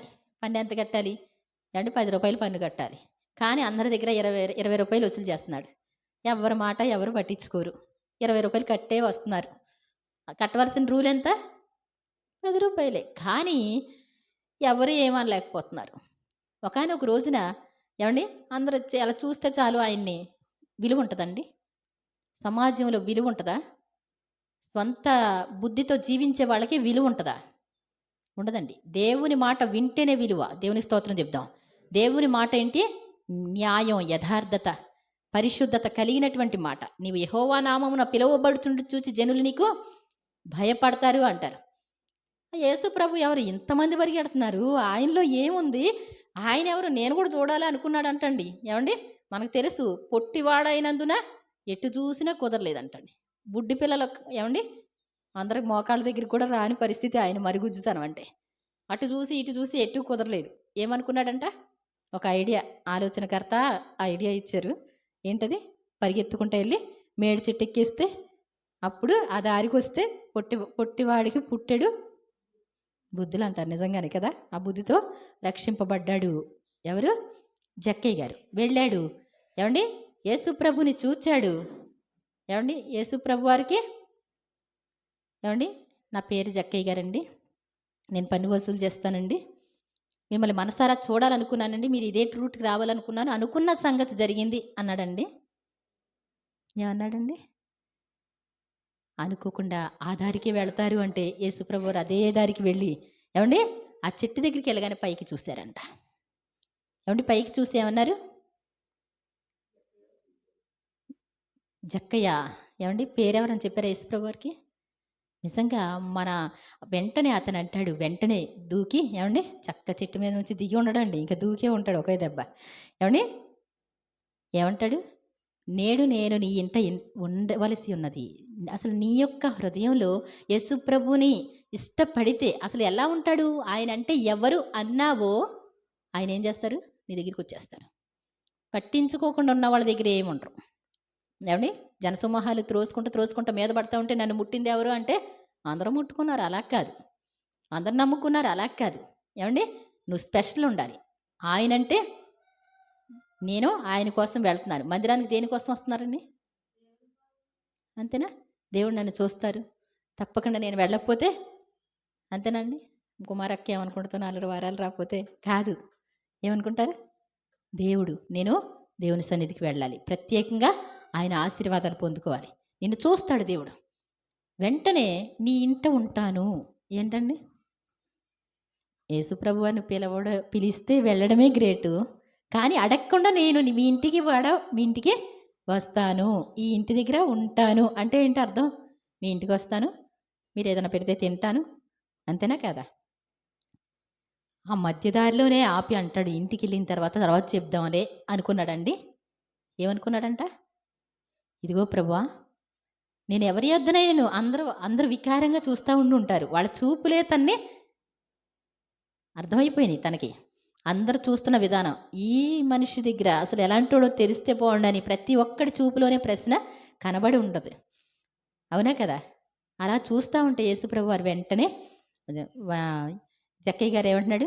ఇదిగో ప్రభువా, చక్క చిన్నిగా ఉంటాడు కదా, అలా పైకి చూస్తా, నేను ఎవరి యొద్దనైనా అన్యాయంగా ఏదైనా తీసుకుంటే ఎంత ఇస్తాడంటండి? ఎంత? 4 అంతలు అంటండి. దేవుని స్తోత్రం చెబుదాం. ఏమండి, అందరికీ ఎంత ముద్దు పెట్టుకొని ఉంటారో, ఎంతమంది ఎత్తేసుకొని ఉంటారో నన్ను అడిగితే 4 అంతలు అంటండి. ఏమండి అప్పుడప్పుడు చాలా కట్టానండి నేను, నన్ను కట్టిన రసీదులన్నీ ఉన్నాయండి ఇంట్లో, తెచ్చుకోండి, ప్రతిదీ తెచ్చుకోండి. ఎంత అయింది? ఎంత సంతోషం అండి. ప్రతి ఒక్కరికి ఏ బ్యాంకులో వేసినా అంత రాదు, 4 అంతలు చెల్లించంటండి. అదే కాకుండా నా ఆస్తిలో సగం పేదలకు ఇస్తున్నాను. దేవుని స్తోత్రం చెప్తా. ఏం చేస్తాడంటండి? ఆస్తిలో సగం ఇచ్చేసి మిగిలింది 4 అంతలు చెల్లిస్తే ఆయన దగ్గర ఏముంటుందండి? నిలబెట్టి యేసుప్రభు వారు అంటున్నారు, ఇతడును అబ్రహాము కుమారుడే. యేసుప్రభుని నమ్ముకున్న మనం మారు మనసు పొందకపోతే, యేసుప్రభుని నమ్ముకున్న మనలో మార్పు రాకపోతే, ఏమండి అబ్రహాము కుమారులైతేనే పరలోక రాజ్యం వెళతారు కదా. మనలో మార్పు అందరికీ తెలవాలి, ప్రతి ఒక్కరికి తెలవాలి. ప్రతి ఒక్కరికి తెలవడమే కాదండి, మళ్ళీ మనం పరీక్షించుకున్నప్పుడు నీ మనసు నీ మీద నేరారోపణ చేయకుండా, నీలో ఉన్న చీకటి వెలుగే చీకటి అయి ఉంటే అది ఎంతో కష్టం అంటండి. ఏమండి, నాకు వెలుగుంది అని చెప్పుకునే మనకి ఆ వెలుగే చీకటిలా ఉందనుకో, ఏమండి ఇప్పుడు దాకా ఒక రోగం లోపల ఉంది, ఏ మూలే అనుకున్నాం, స్కానింగ్ తీయించగానే ఏమన్నారండి? జబ్బు అన్నారు. అప్పుడు ఎలాగుంటుందండి? అవునా? నీలో ఉన్న ఆరోగ్యం ఇప్పుడు దాకా ఏమైపోయింది? దాగి ఉంది, అంతేనా కదా? కాబట్టి చాలా జాగ్రత్త. మనలో చీకటి దాచిపెట్టుకొని వెలుగు సంబంధం, వెలుగు పగటివారం అనుకుంటే యేసుప్రభు అంట నేను లోకమునకు వెలుగై ఉన్నాను. ఏమండి, దేవునితో నడిచే ప్రతి ఒక్కడు కూడా ఎలా ఉండాలంట? వెలుగులో నడుస్తాడంటండి. దేవుని స్తోత్రం చెప్దాం. మనం యేసుప్రభుని కలిగిన మనం ఎలా ఉండాలంట? యేసుప్రభులా ఉంటేనే పరలోక రాజ్యం వెళ్తామండి. జాగ్రత్తగా ఉండాలి, లేకపోతే మోసపోతాం. ఏమండి, మోసపోయే పరిస్థితి ఎవరో మోసం చేయరు, నిన్ను నువ్వే మోసం చేసుకుంటావు. నీ తల్లిదండ్రులు కాదు, అన్నదమ్ములు కాదు, అక్క చెల్లి కాదు, లేకపోతే ప్రక్క నుంచి వచ్చినోడు కాదు. 1,00,000 రూపాయలు పోతే పోయినాయి, ఏమండి, అవి నిన్నేం చేయలేవు. 1,00,00,000 రూపాయలు పోయినా నిన్నేం చేయలేవు. కానీ నిన్ను నీవు మోసం చేసుకుంటే ఏమైపోద్దండి? నరకానికి పోతాం కదా. పరలోక రాజ్యానికి వెళ్ళకుండా ఏమండి నెగ్లెక్ట్గా ఉంటే చాలా చురుగ్గా ఉండాలంట. మీ దీపములు వెలుగు చెండను ఇడి, మీ నడుములను కట్టుకొనుడి అంటాడు. ఎప్పుడు కూడా మనం ఎలా ఉండాలి? సిద్ధపాటుతో ఉండాలంట. ఈరోజు చచ్చిపోతారండి మీరు అన్నారనుకోండి, అయ్య బాబోయ్ ఇంక చాలా ఫోన్లు ఉన్నాయండి. ఏమండి, పనులు ఉంటాయండి ఒక విషయం. కానీ ఆత్మీయంగా ఎలా ఉండాలి? మనం ఆత్మీయంగా ఎలా ఉండాలి? సిద్ధంగానే ఉండాలి. ప్రభువా ప్లీజ్ నాయన, మా పిల్లోడు కదండి, మా పిల్లోడికి పెళ్ళి అవ్వాలి కదండి, మా అమ్మాయికి పెళ్ళి అవ్వాలి కదండి, ఆడపిల్లలు పుట్టాలి కదండి కొంచెం. ఏమండి, అయ్యా 4 తరాలు ఇస్తానన్నావయ్యా. ఈ తరాలు ఇవన్నీ కూడా ఏమైపోతాయి? ఇవన్నీ ఏమైపోతాయండి? నీకంటే సూపర్గా చూస్తాడు దేవుడు. నన్ను అడిగితే దేవుని స్తోత్రం చెప్దాం. ఒక తల్లిదండ్రుల ప్రేమ కంటే కూడా సూపర్ ప్రేమతో ప్రేమించే దేవుడు ఉన్నాడు ఎవరికైనా. అవునా కాదండి? నేనుంటేనే అనేసి అనుకొని అక్కర్లా, నీకు నువ్వు చూసుకో. నువ్వు చనిపోతే పరలోక రాజ్యం వెళతావా లేదా? ఈ రాత్రి చనిపోతే గనక నేను వెళ్తానా లేదా? ఒక్క ప్రశ్న. ప్రతిరోజు ఒక్క క్వశ్చన్ నీకు నీ మనసు వేయగలిగితే గనక మరి ఒక్కసారి జాగ్రత్తగా ఉండగలుగుతాం. ఎఫెసీలకు రాసిన పత్రిక 5వ అధ్యాయం ఒకసారి చదువుదామండి. ఏంటంటండి? కావున మీరు ప్రియులైన పిల్లల వలె. ప్రియులైన పిల్లలు, ఏమండి, ప్రియులైన పిల్లలు ఎలా ఉంటారండి? ఇష్టమైన పిల్లలు ఎలా ఉంటారు? అన్నీ చక్కగా చెప్తారు, జ్ఞానంగా చెప్తారు, తెలివిగా చెప్తారు. వాళ్ళు ఎలా ఉంటారు? మనసుని దోచేస్తారు కదా తల్లిదండ్రులకి, తాతయ్యలకి, అందరికీ కూడా. అవునా? బుడ్డి పిల్లలు చక్కగా చెప్తుంటే ఎలా ఉంటుందండి? సంతోషం కదా. పక్కన వాళ్ళు కూడా ఎత్తేసుకుంటారు. ప్రియులైన పిల్లల వలె దేవుని పోలి. ఎవరిని పోలి నడుచుకోవాలంటండి? మనకి యేసుప్రభు గుణాలు ఉంటాయండి. యేసుప్రభు గుణాలంటే కొన్ని గుణాలు చెప్పండి, మీకు నచ్చిన గుణాలు, తెలిసిన గుణాలు. ఒకవేళ యేసుప్రభు ఎలాంటి వాడు అనేటువంటిది. దీన మనస్సు కలిగినటువంటి వాడు, సాత్వికుడు, ప్రేమ కలిగిన వాడు. ఏమండి దెయ్యాల అధిపతి వలన దెయ్యాలను వెళ్ళగొడుతున్నాడంటే ఏమన్నారండి? ఏమండి, ఆయన ఏమన్నా కానీ పరిశుద్ధాత్మతోనే వెళ్ళగొడుతున్నా అని చెప్పారు. ప్రతిసారి ఏమండి ఎంత కష్టమైనప్పటికీ కూడా ఓర్చుకున్నాడు, సహించుకున్నాడు, ప్రేమించాడు. ఆయనకంటూ ఈ లోకంలో ఏమీ లేదు, ఏమీ ఉంచుకోలేదు. యేసుప్రభు గుణాలకి మనకి ఎక్కడన్నా మ్యాచ్ అవుద్దా? అంటే అవ్వాలి, మరి అవ్వకుండా ఉంటే కుదరదు కదా. అవుతున్నాయి కొన్ని కదా. వ్యభిచారం చెయ్యం, దొంగతనం చెయ్యం, ఏమండి ఎవరిని బాధ పెట్టాం, సినిమాలు షికార్లు లేవు, వ్యర్థమైన సంభాషణలు లేవు, ఎదటి వారిని ఇష్టానుసారంగా మాట్లాడడం, ఏమండి మోసం చెయ్యం. ఏమండి మన తూనికిలో పాయింట్ అంతా కూడా తేడా రావట్లేదు కదా. ఇవన్నీ దైవ లక్షణాలే కదా. అవునా కదా? దేవుని స్తోత్రం చెప్దాం. ఇవన్నీ కూడా దైవ లక్షణాలు. చిన్న రూపాయి ఎవరైనా ఎక్కువ వస్తే మీరు వెనక్కి ఇచ్చేస్తున్నారండి? ఇచ్చేస్తున్నారా? చిన్న రూపాయలు కూడా జాగ్రత్తగా ఉంటున్నారా? నమ్మకంగా మీకు ఏమన్నా కాటా ఉందనుకోండి, పాయింట్తో సహా నీదే ఎక్కువ వెళ్ళాలి. నువ్వేదన్నా చేస్తే ఎలా ఉండాలి? డబ్బులు బలే వచ్చేసినాయి అలా కాదు. నీ బిజినెస్ అయితే కరెక్ట్ చెయ్యి, అందరికీ సమానంగా చెయ్యి. ఫిక్స్డ్ రేట్లు నేను అలాగే పెట్టుకునేదాన్ని. ఒకళ్ళ దగ్గర ఒకళ్ళ దగ్గర ఒకలాగా అన్నట్టు ఉండకూడదని ఎలా పెట్టేవాళ్ళం? ఒకటే ఫిక్స్డ్ రేట్, ఇంకంతే. అది ఎవరికైనా న్యాయం కదా. మనం కొంచెం వేసుకోవడం, ఇచ్చేయడం. అవునా కదా? కాబట్టి మరి మనం న్యాయంగా ఉండడం, దేవుని పోలి నడుచుకోవడం అంటే చాలా ప్రతి విషయంలో వీళ్ళు కరెక్ట్గా ఉంటారండి. అవునా కదా? ప్రతి విషయంలో కూడా అందరూ మనుషులు దగ్గరగా చూస్తే అందరు కష్టాల్లోనే ఉంటారు, అందరూ శ్రమల్లోనే ఉంటారు, ఇరుకుల్లోనే ఇబ్బందిలో ఉంటారు. కానీ ముక్కు మొహం తెలవకుండా ఏమనుకుంటారు, వీళ్ళు బాగానే ఉన్నారు, అందమైన డ్రెస్ వేసుకున్నారు, ఇలా ఉన్నారు, దోచేసుకుందాం అని చెప్పేసి దోచేసుకుంటూ ఉంటారు. తప్పండి చాలా. మనం ఎలా ఉండాలి? ఇక్కడ ఉన్నా, వేరే దేశం వెళ్ళినా, ఎక్కడున్నా ఎలా ఉండాలి? ఎలా ఉండాలి? కరెక్ట్గా ఉండాలి. నీకు తెలిసినటువంటి పద్ధతి ఏది? ధర్మశాస్త్రం, దేవుడు చెప్పింది. దేవుని పోలి నడుచుకోవడం నేర్చుకోవాలి.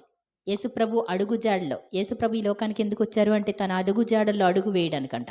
అడుగుజాడలంటే నాకు చిన్నప్పుడు తెలియదు, ఆయన అడుగులు ఎలాగా ఉంటాయి, మనం ఎలా వేయాలి అనుకుని నిజంగా అడుగుజాడలో ఊహించేదాన్ని. ఆయన చెప్పినటువంటి మాటల ప్రకారం నడిస్తే అదే అడుగుజాడలు. దేవుని చిత్తం అంటే అదే అడుగుజాడలు. ఏమండి? ఆయన చిత్తం అంటే ఏంటి? ఆయన మాటలు కదా. ప్రతి విషయంలో ఆయన మాట వినడమే, అంతేగాని నిర్లక్ష్య వైఖరి, చిన్ని పొరపాటు కూడా మన జీవితంలో రాకుండా చూసుకోవాలి. చాలా జాగ్రత్తగా కనిపెట్టాలంటండి మనం. తరువు చదవన్నాను.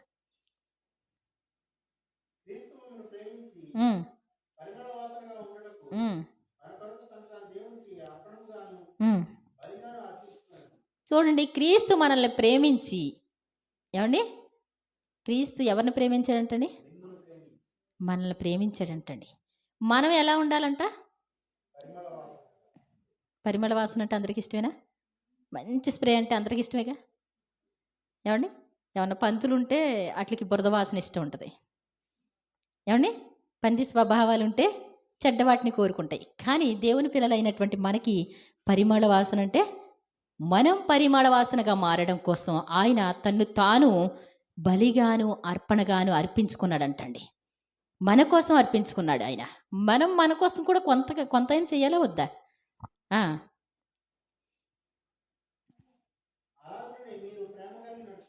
యేసుప్రభు లాంటి ప్రేమ, అలాగుననే యేసుప్రభు లాగా మనం ఎలా ఉండాలంటండి?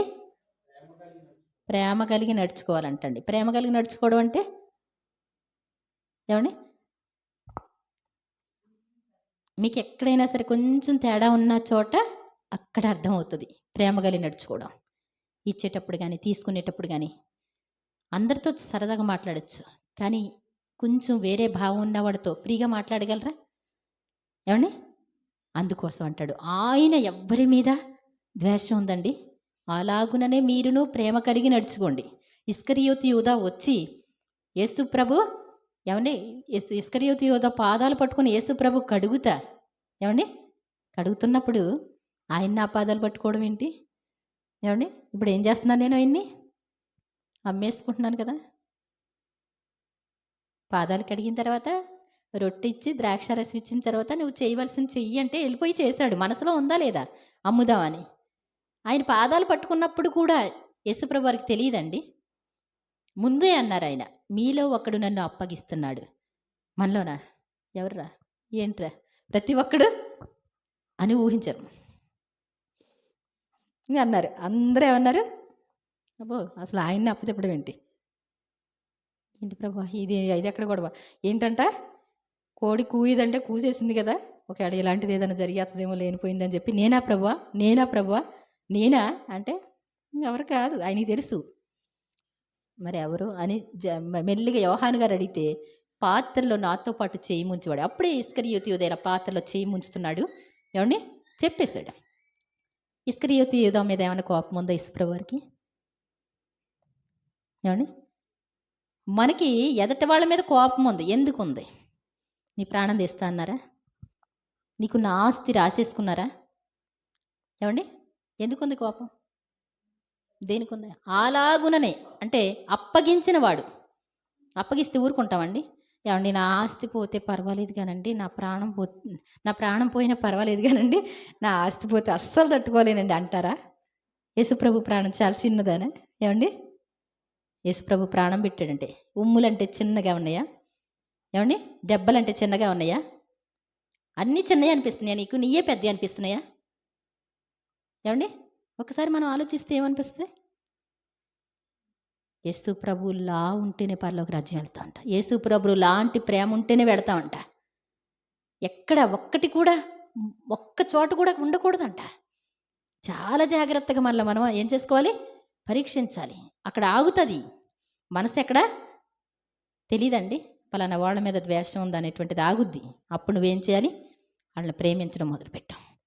మా తాతయ్య గారు అందుకే ఏం చేసేవారంటే ఎవరికన్నా కొంచెం కోపం అనిపిస్తే, వీళ్ళకి కోపం కాదండి, మనకు కోపం కాదండి, వాళ్ళకి కోపం అనిపిస్తే అన్ని పప్పలు తీసుకెళ్ళేవారు మా తాతయ్య గారు. అది ఎదిగినటువంటి మనసు అనమాట. అన్ని పప్పలు తీసుకెళ్ళి వాళ్ళకి ఇస్తే వాళ్ళ ఇంటికి వెళ్ళి కూర్చుంటే వాళ్ళకున్న ద్వేషం పోద్దని చెప్పి. ఎందుకు మనకి వాళ్ళ మీద కోపం, వాళ్ళకి మన మీద ఎందుకని.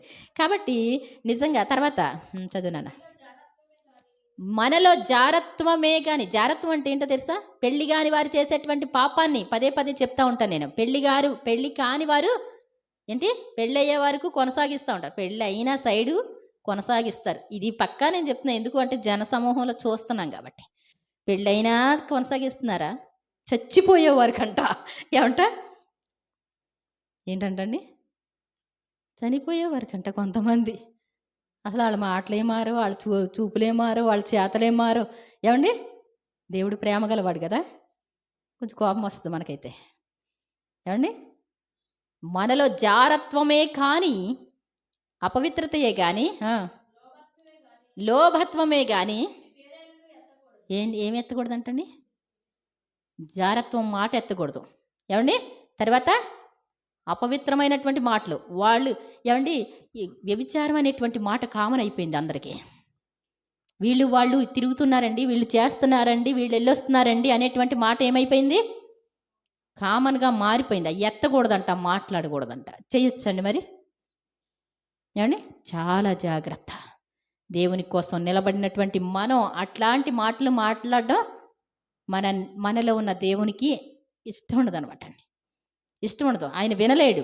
నువ్వైతే వింటావేమో, నువ్వు ఇంకా వినగలుగుతున్నావు అంటే దేవుడు నీలోకి ఇంకా రాలేదని అర్థం.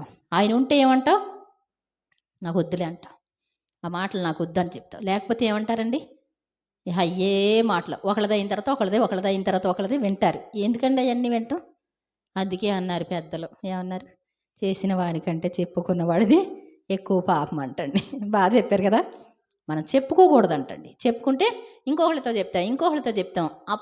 చేసినోడు ఒక్కడే, కానీ ఇది ఇంకొకళ్ళతో చెప్పి నీ ద్వారా స్ప్రెడ్ అయిపోయింది. దానివల్ల ఏమండి, ఒక స్కీమ్ ఉందనుకోండి, మంచి క్యాండిడేట్ నువ్వు దొరికావనుకోండి, వాడికి మంచి లాభం ఉంటుంది, నువ్వు 10 మందితో కట్టిస్తావు. నీ దగ్గర మాట 10 మంది దగ్గరికి వెళ్తే ఆ లాభం ఏదో నీకు రాదా, ఆ శాపం ఏదో నీకు రాదా? ఇప్పుడు వస్తుందా రాదండి? అందుకోసం మనం చెడ్డ మాటలు ఏవి కూడా వినకూడదు, ఎత్తకూడదు, మాట్లాడకూడదు. వ్యభిచారం అనేటువంటి మాట, జారత్వం అనేటువంటి మాట, అపవిత్రత అనేటువంటి మాటలు వినకూడదు. ఎందుకు వినకూడదు అని నేను ఆలోచించాను. అపవిత్రమైన దేన్ని తాకకండి అంటే ఎందుకు అనుకున్నాను. మనలో ఆయన ఉంటారు, ఆయన చాలా బాధపడతారు, ఆయనకి ఇష్టం ఉండదు అపవిత్రత అంటే. గుర్తుపెట్టుకోవాలి. ఇది పరిశుద్ధులకు తగింది. పరిశుద్ధులు అంటే ఎలా ఉండాలి? ఎప్పుడు కూడా మరి ఇంకో చదువు అమ్మా.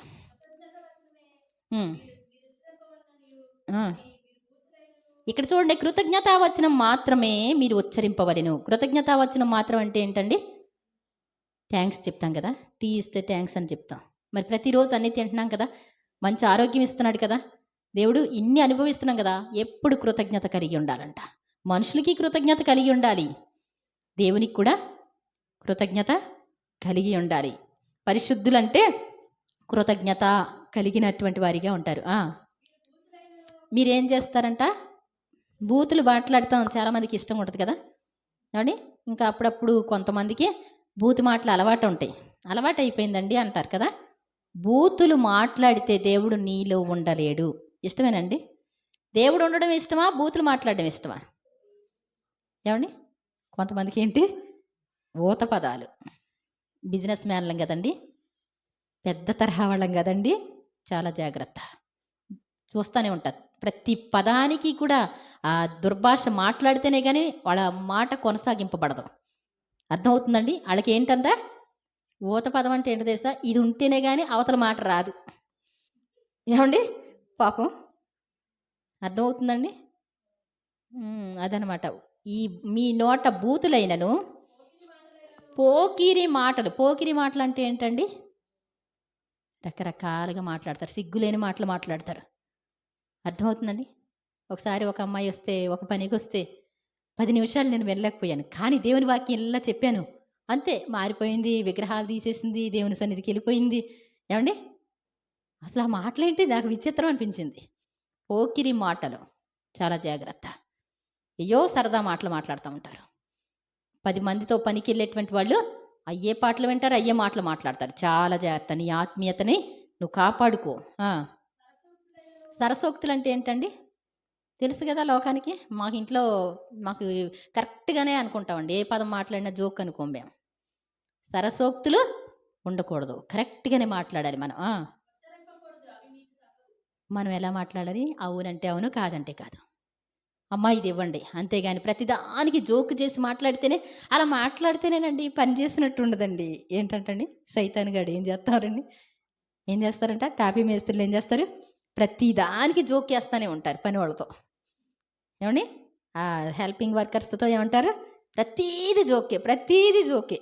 ఏమండి ఏంటి అంటే సాయంత్రం వరకు హాయిగా వెళ్ళిపోవాలంటే, ఇదంతా మర్చిపోవాలంటే ఏంటంటండి సైతాను వాడుకుంటే అప్పుడు హాయిగా ఉంటుంది అనమాట. ఇదంతా సాతాను వాడకం. వ్యభిచారులైన జాగ్రత్త, ఒక్కసారి వినండి. వ్యభిచారి అయినను, ఇప్పుడు చెప్పారు కదా జారత్వము అపవిత్రత చెప్పాం కదా. వ్యభిచారి అయినను, అపవిత్రుడైనను, విగ్రహారాధికుడై ఉండి లోబి కూడా. ఏమండి విగ్రహారాధన చేసేవాళ్ళు. ఒక అమ్మాయి పెట్టింది అంటే పెట్టుకోవచ్చని ఇక్కడ బొట్లు పెట్టారు. కాల్ మీ అని పెట్టి నా నెంబర్ పెట్టాను అనమాట అండి. కొత్తగా ఛానల్ ఓపెన్ చేసింది ఆవిడ. ఏమండి ఇక్కడ బొట్టు ప్రతిదీ కూడా ప్రైజ్ దిలాడ అని చెప్పి చక్కగా చెప్తుంది. అందంగా ఉంది, తెల్లగా ఉంది, చక్కగా ఉంది. ఏమండి చెప్తుంది. మరి దేవుడు అంటండి మనలో ఉండడానికి ఇష్టపడ్డారంట. దేవుని ఆలయం అన్నారు కదా, అనుక్షణం ఆయన చూస్తే గుర్తు రావాలని చెప్పి నేను కూడా ఇంత ఉందండి, ఇంత ఏమండి అందంగా తయారు చేసి దేవుడికి కూడా గుడి కట్టానండి. ఈ గుడిలో యేసుప్రభు ఫోటో పెట్టిందండి, ఆ ప్రక్కన క్రొవ్వొత్తులు పెట్టిందంటే. ఏమండి మీకు నచ్చితే, దేవుడి గుడి నచ్చితే లైక్ చేయండి. ఏమండి ఏంటంటండి విగ్రహారాధికుడై ఉన్నా, విగ్రహారాధన కదా అది. పాపం యేసుప్రభు నాకు ఇంట్లోకి రాగానే వీళ్ళు యేసుప్రభుని నమ్ముకున్నా అంటే హిందువులోంచి వచ్చింది అమ్మాయి కాదంటలా. వాళ్ళ కుటుంబం అంతా హిందూ కుటుంబం అర్థమైపోతుంది. కానీ ఇలా వాక్యాలు ఉన్నాయి అనుకోండి, ఏమండి ఫోటో ఉందనుకోండి, దీనంగా పెట్టి యేసుప్రభుని పెడితే మంచివాడు అన్నట్టు అనుకుంటారా? యెహోవా మంచివాడు అంటే మంచివాడు అంటారా? ఏమండి ఫోటో చూస్తే మీరు ఏమనుకుంటారు? యేసుప్రభు ఫోటో అంటారు. అవునా? కానీ ఈ యెహోవా మంచివాడంటే అక్కడ మంచివాడు అన్నాడు, ఇక్కడ పరిశుద్ధుడు అన్నాడు, అక్కడ దయాళుడు అన్నాడు. ఏదంటే అది చూపిస్తున్నాడు. ఏమండి అక్కడ ఫోటో ఉండక్కర్లా, వాక్యమే చూపిస్తాడు. కాబట్టి విగ్రహారాధికుడై ఉన్నా అంటే ఈ ఫోటో కంటే ఇంకో ఫోటో అందంగా వచ్చిందనుకోండి, దాన్ని పెట్టుకుంటారు. దాన్ని అదైన తర్వాత ఇది కూడా పెట్టుకోవాలంటే పెట్టుకుంటూ ఉంటారు. చాలా జాగ్రత్త. విగ్రహారాధికులు, వ్యభిచారి కానీ, జారత్వాలు చేసేవాళ్ళు కానీ, బూతులు మాట్లాడేవి ఇవన్నీ పైనుంచి చెప్పుకొచ్చి ఈ లీస్ట్ అంతా కూడా ఏమండి వ్యభిచారి అయినను, అపవిత్రుడైనను, విగ్రహారాధికుడైన లోబి అయినను, క్రీస్తు యొక్కయు దేవుని యొక్కయు ఏంటంటండి పరలోక రాజ్యానికి వాళ్ళకి ప్రవేశం లేదంటండి. ఎవరికి? వీళ్ళందరికీ కూడా, బూతులు మాట్లాడేవాళ్ళైనా రకరకాలుగా ఇవన్నీ కూడా. కాబట్టి మనం వెలుగు సంబంధులుగా ఉండాలి అని చెప్పుకొచ్చాడు ఆయన. చదువునాను ఇంకొంచెం. వ్యర్థమైన మాటలు పర్వాలేదండి, ఏమవుదండి. అంత మారిపోవాలంటే ఎలా మారుతామండి? మా పాస్టర్ గారు కూడా అలాగే చేస్తారండి. ఏమండి ఏం చేస్తారు మీ పాస్టర్ గారు? ఆయన అలాగే ఉంటారండి. పాస్టర్ గారిని ఫాలో అవ్వకండి, ఎవరిని ఫాలో అవ్వద్దు. వాక్యాన్ని మాత్రమే మీరు ఏం చేయాలి? వాక్యం మాత్రమే. కుమార్ని ఫాలో అవ్వద్దు. ఎందుకు అంటే నాకు నేనే సరి చేసుకోవడానికి నేనే కష్టపడుతున్నాను. నన్నే ఫాలో అయిపోయి మీరు పడిపోవద్దు. ఏమండి అంతేనా కదా? ఇంకా దీనంగా మారాలని, ఇంకా మంచిగా ఉండాలని ఎంతో ప్రయత్నం చేస్తున్నా ప్రతిరోజు. నేను బ్రతికున్నంతకాలం చివరి మూమెంట్ వరకు కూడా దేవుడు ఏం చేస్తాడు?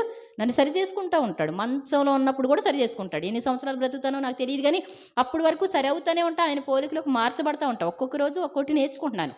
అంతేగాని నేనేమీ పరిపూర్ణత అయిపోయి నా అడుగుజాడలో వేసేయండి అడుగు అని చెప్పట్లేదు. పౌలు గారు అంత భక్తులని కాదు. పరలోక రాజ్యం 14 సార్లు వెళ్ళి వచ్చాడంటండి పౌలు గారు. ఏమని పౌలు గారు ఎన్నిసార్లు వెళ్ళి వచ్చాడంటండి? 14 సార్లు వెళ్ళి వచ్చాడంట. మాటలు కాదు. పౌలు గారు ఏమంటారు తెలుసా? నేను క్రీస్తుని పోలి నడుచుకునిచున్న ప్రకారం మీరు నన్ను పోలి. ఏంటంట? యేసు ప్రభు ఎలా నడిచాడో ఎగ్జాక్ట్లీ నేను అలా నడుస్తున్నాను, నాలా నడిస్తే మీరు చాలు. అంత చెప్పగలవండి? అంత చెప్పలేం. అవునా? మీరు పరిశుద్ధంగా ఉన్నారంటే పరిశుద్ధంగానే ఉన్నామండి, పవిత్రంగానే ఉన్నామండి, నమ్మకంగానే ఉన్నామండి, యథార్థంగానే ఉన్నా, ఇన్ని చెప్పుకొస్తాం.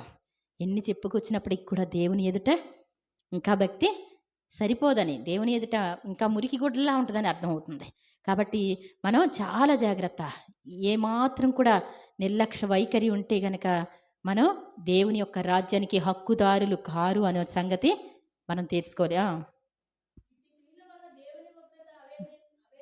అవిధేయులైన వారి మీదకి ఏమండి ఇలాంటి అంటే ఎందుకో చెప్పనా, చూడండి, వ్యభిచారం చేయవద్దని చెప్పినటువంటి దేవుడు దానికి ఒక రోగం పెట్టాడు, హెచ్ఐవి అని పెట్టారు.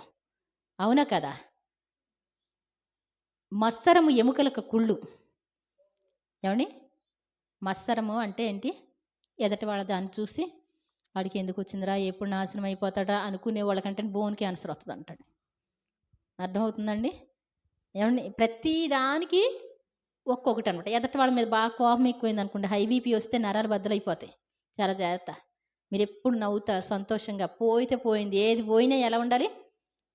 సంతోషం అనే ఆత్మఫలాలు కావాలి కదా. దేవుని ఉగ్రత వారి మీదకి వస్తాయి. అట్టి అంధకారమైన క్రియల్లో మీరు ఫాలివారిగా ఉండొద్దు.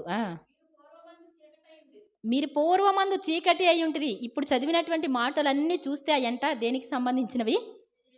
చీకటికి అధిపతి ఎవరు? సాతాను. దేవుడు వెలుగు.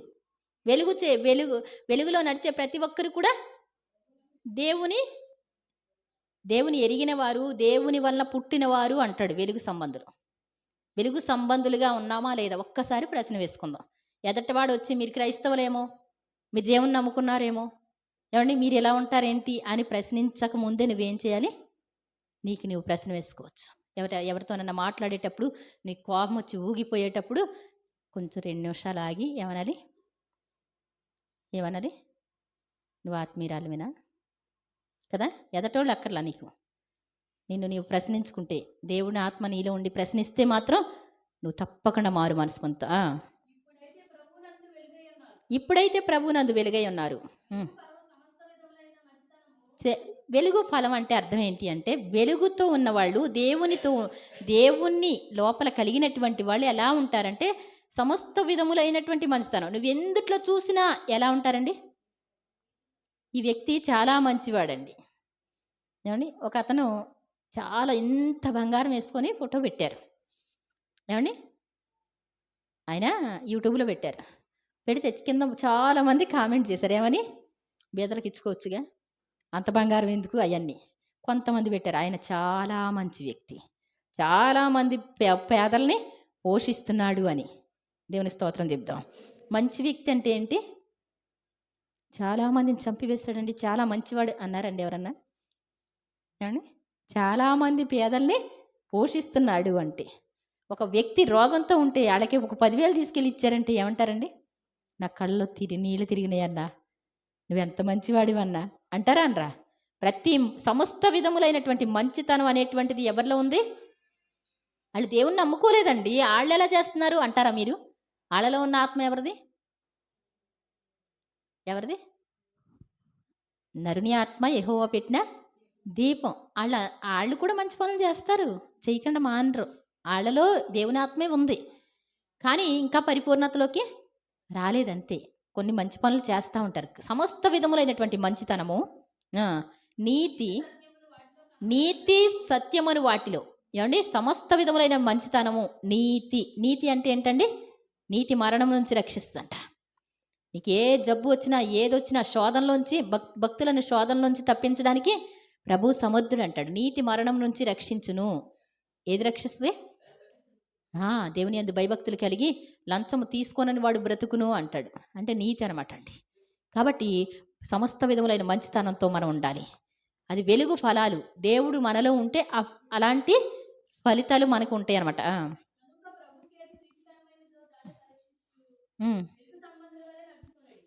ప్రభువుకి ఏది ప్రీతికరమైందో, అసలు ఏది ఇష్టపడతాడు దేవుడు అనుకున్నారా ఎప్పుడైనా? ఏదంటే ఇష్టం ఆయనకి అనుకుంటున్నారా ఎప్పుడైనా? ఏమండి ఎలా ఉంటే ఆయనకి ఇష్టం? నేను మోకరించి ప్రార్థన చేయడం ఇష్టమా? పాటలు పాడితే ఇష్టమా? ఏమండి ఉపవాసం ఉంటే ఇష్టమా? లేకపోతే ఇంకా ఇలా తగ్గించుకుంటే ఇష్టమా? ప్రతిరోజు మీకు ఎలా ఇష్టం ప్రభువా? ఎవరినో అడగక్కర్లా, ప్రభువా మీకు ఎలా ఇష్టమో నన్ను అలా మార్చుకోండి అంటే దేవుడు ఏం చేస్తారండి? మారుస్తారు. లేచి పాటలు పాడు అంటారు. అప్పుడు ఏం చేస్తావు? పాటలు పాడవద్దా వద్దు అప్పుడు. నీ అంతట నువ్వు పాటలు పాడలేవు.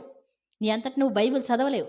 నీ అంతట నువ్వు మార్పు చెందలేవు. నన్ను మార్చుకోండి, మీకు ఇష్టమైనట్టు మార్చుకోండి అని అడుగుదాం దేవుణ్ణి. ఆ, ఏంటంటే నిష్ఫలమైనటువంటి అంధకార క్రియలు, కోపాలు, ద్వేషాలు, శరీర కార్యాలు స్పష్టమై ఉన్నవి. అవేవనగా జారత్వము, అపవిత్రత, కాముకత్వం, విగ్రహారాధన, అభిచారములు, ద్వేషములు, కలహములు, క్రోధములు, మత్సరములు, విమతములు, అసూయలు, అల్లరితో కూడిన ఆటపాటలు, ఇవన్నీ నిష్ఫలమైనటువంటి అంధకార క్రియలు. ఇవన్నీ శరీర క్రియలు. ఈ శరీరం ఇది మంచిది కాదు. ఏమండి, మనం ఆత్మచేత శరీర క్రియలను చంపితే జీవిస్తామంట. మరి జీవించగలుగుతున్నాం. కొన్ని నిర్మూలించవలసిన వాటిలో చిన్నది కూడా ఉంటే గనక, మనం విడిచిపెట్టవలసిన వాటిలో ఇది దేవునికి ఇష్టం లేదు అన్నది ఏదైనా చిన్నది నీలో ఉంటే గనక, ఏమండి, ఒక క్యాన్సర్ ఉందనుకోండి, పూర్తిగా నార్మల్ వస్తే బాగుంటుందా, కొంచెం ఉంటే బాగుంటుందా? ఏమండి ఏమండి కొంచెం ఉంటే బాగానే ఉంటుందా? మొత్తం పోతే ఎలాగండి? ఏమండి, క్లారిటీ వచ్చేస్తే బాగుంటుందా? కొంచెం ఉంటే ఏమవుద్ది? మళ్ళీ పెరిగిపోద్ది. ఏమండి, దురద ఉందనుకోండి, చిన్నది ఉందనుకోండి, ఏమండి, దాన్ని చిన్నదాన్ని కూడా చిన్నదేగా అంటే 2 రోజుల్లో చూస్తే ఏమైపోద్ది?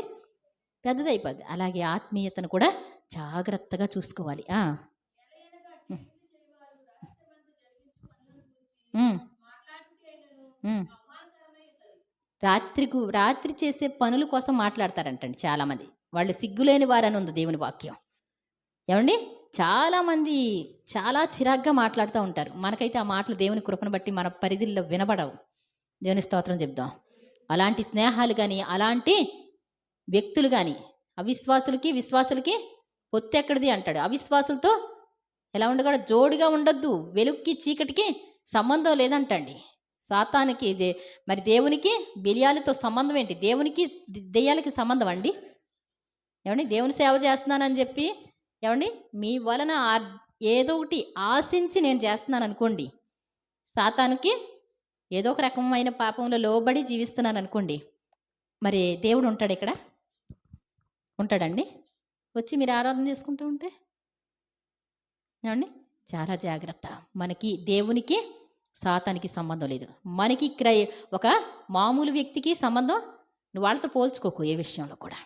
వాళ్ళు ప్రార్థన చేసుకునే వాళ్ళు, ఏమండి, ప్రార్థన చేసుకునే వాడికి పోలికే లేదు. వాడితో నువ్వు ఏమాత్రం యేసు ప్రభుని నమ్ముకొని భక్తిగా ఉండే నువ్వు ఎవరితో పోల్చుకునే అవసరం లేదు. నీకు దేవుడే ఐశ్వర్యవంతుడు. దేవుని స్తోత్రం చెప్దాం.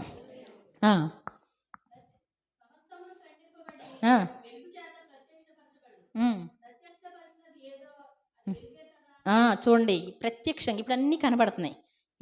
ఎందుకు కనబడుతున్నాయి? వెలుగు ఉంది కాబట్టి. చాలా జాగ్రత్త.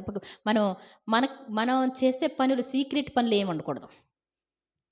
ఎక్కడికి వెళ్ళినప్పటికీ కూడా యథార్థంగా చెప్పగలగాలి. తెరచిన బుక్కులా ఉండాలి మన జీవితం. ఏమాత్రం సీక్రెట్స్ అనేటువంటివి నీ జీవితంలో, భర్తకి, భార్య, పిల్లలకి, ఇలాగా ఎవ్వరికి సీక్రెట్స్ అనేటువంటివి ఉండనవసరం లేదు. ఏదైనా సరే నిన్ను ఇలా పట్టుకొని తీసుకెళ్తే, పోలీస్ స్టేషన్కి తీసుకెళ్ళినా ఇలా చెప్తే అన్నీ సరిపోవాలి. అర్థమవుతుందండి? ఒక్కటి సీక్రెట్ కూడా నీ జీవితంలో ఉండకూడదు.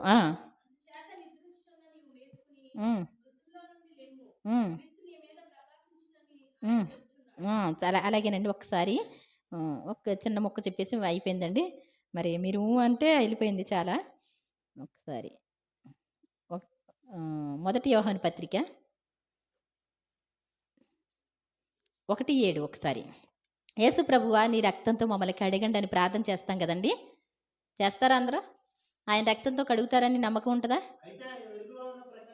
అయితే ఆయన వెలుగులో ఉన్న ప్రకారము మనం కూడా వెలుగులో నడిస్తే, ఇప్పుడు దాకా చెప్పాం కదండి. ఏమండి, అంధకార క్రియలు కాకుండా మంచిగా దేవుని వాక్యానుసారంగా ఉండగలిగితే అన్యోన్య సహవాసం అంటే ఇందాక బ్రదర్ చెప్పినట్టు ఏంటంటండి, మనం ఆయనతో, ఆయన మనతో భోజనం చేస్తారన్నారు. అన్యోన్యం అంటే ఏంటండి? ఒకరితో ఒకరు కలిసి. యేసు ప్రభుతో మనం కలిసి ఉంటాం, మనతో పాటు యేసు ప్రభు కలిసి ఉంటారు.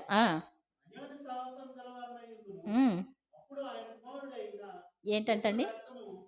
అప్పుడు ఎప్పుడు నీవు దేవుని యందు భయభక్తులు కలిగి వెలుగు సంబంధిగా జీవిస్తూ ఉంటే అప్పుడు ఆయనతో స్నేహం ఉంటుంది, అప్పుడు ఆయన రక్తం నిన్ను కడుగుద్ది. అంతేగాని ఇలా తీసుకొచ్చేసేసి పూజలు చేసే ఏమండి అసలు దేవుడు అంటే తెలియకుండా నన్ను రక్తం కడిగేయండి ప్రభు అంటే కుదరదండి. ఏం చేయాలి? ఫస్ట్ ఆయనతో నువ్వు ఏకం అవ్వాలి, ఆయనతో నువ్వు మాట్లాడాలి. యేసు ప్రభు అంటే నమ్ముతున్నావా? నమ్ముతున్నానండి, నాకు ఆయన కావాలండి. నమ్మి అడిగితే ఏం చేస్తాడంట? ఆయన రక్తంతో మనల్ని ఏం చేస్తారు? ఆయన కడుగుతారంట. దేవుని స్తోత్రం చెప్దాం. యేసు రక్తము, దేవుని స్తోత్రం చెప్దాం. ఏమండి 100 మర్డర్లు చేసిన అబ్బాయి నేను క్షమిస్తాడండి యేసు ప్రభు? అబ్బాయి డౌట్ లేకుండా చెప్పేస్తాం కదా. ఎంత వెల చెల్లించాడో దేవుడు. దేవుని స్తోత్రం చెప్దాం. ఆయన అంత ప్రేమమూర్తి.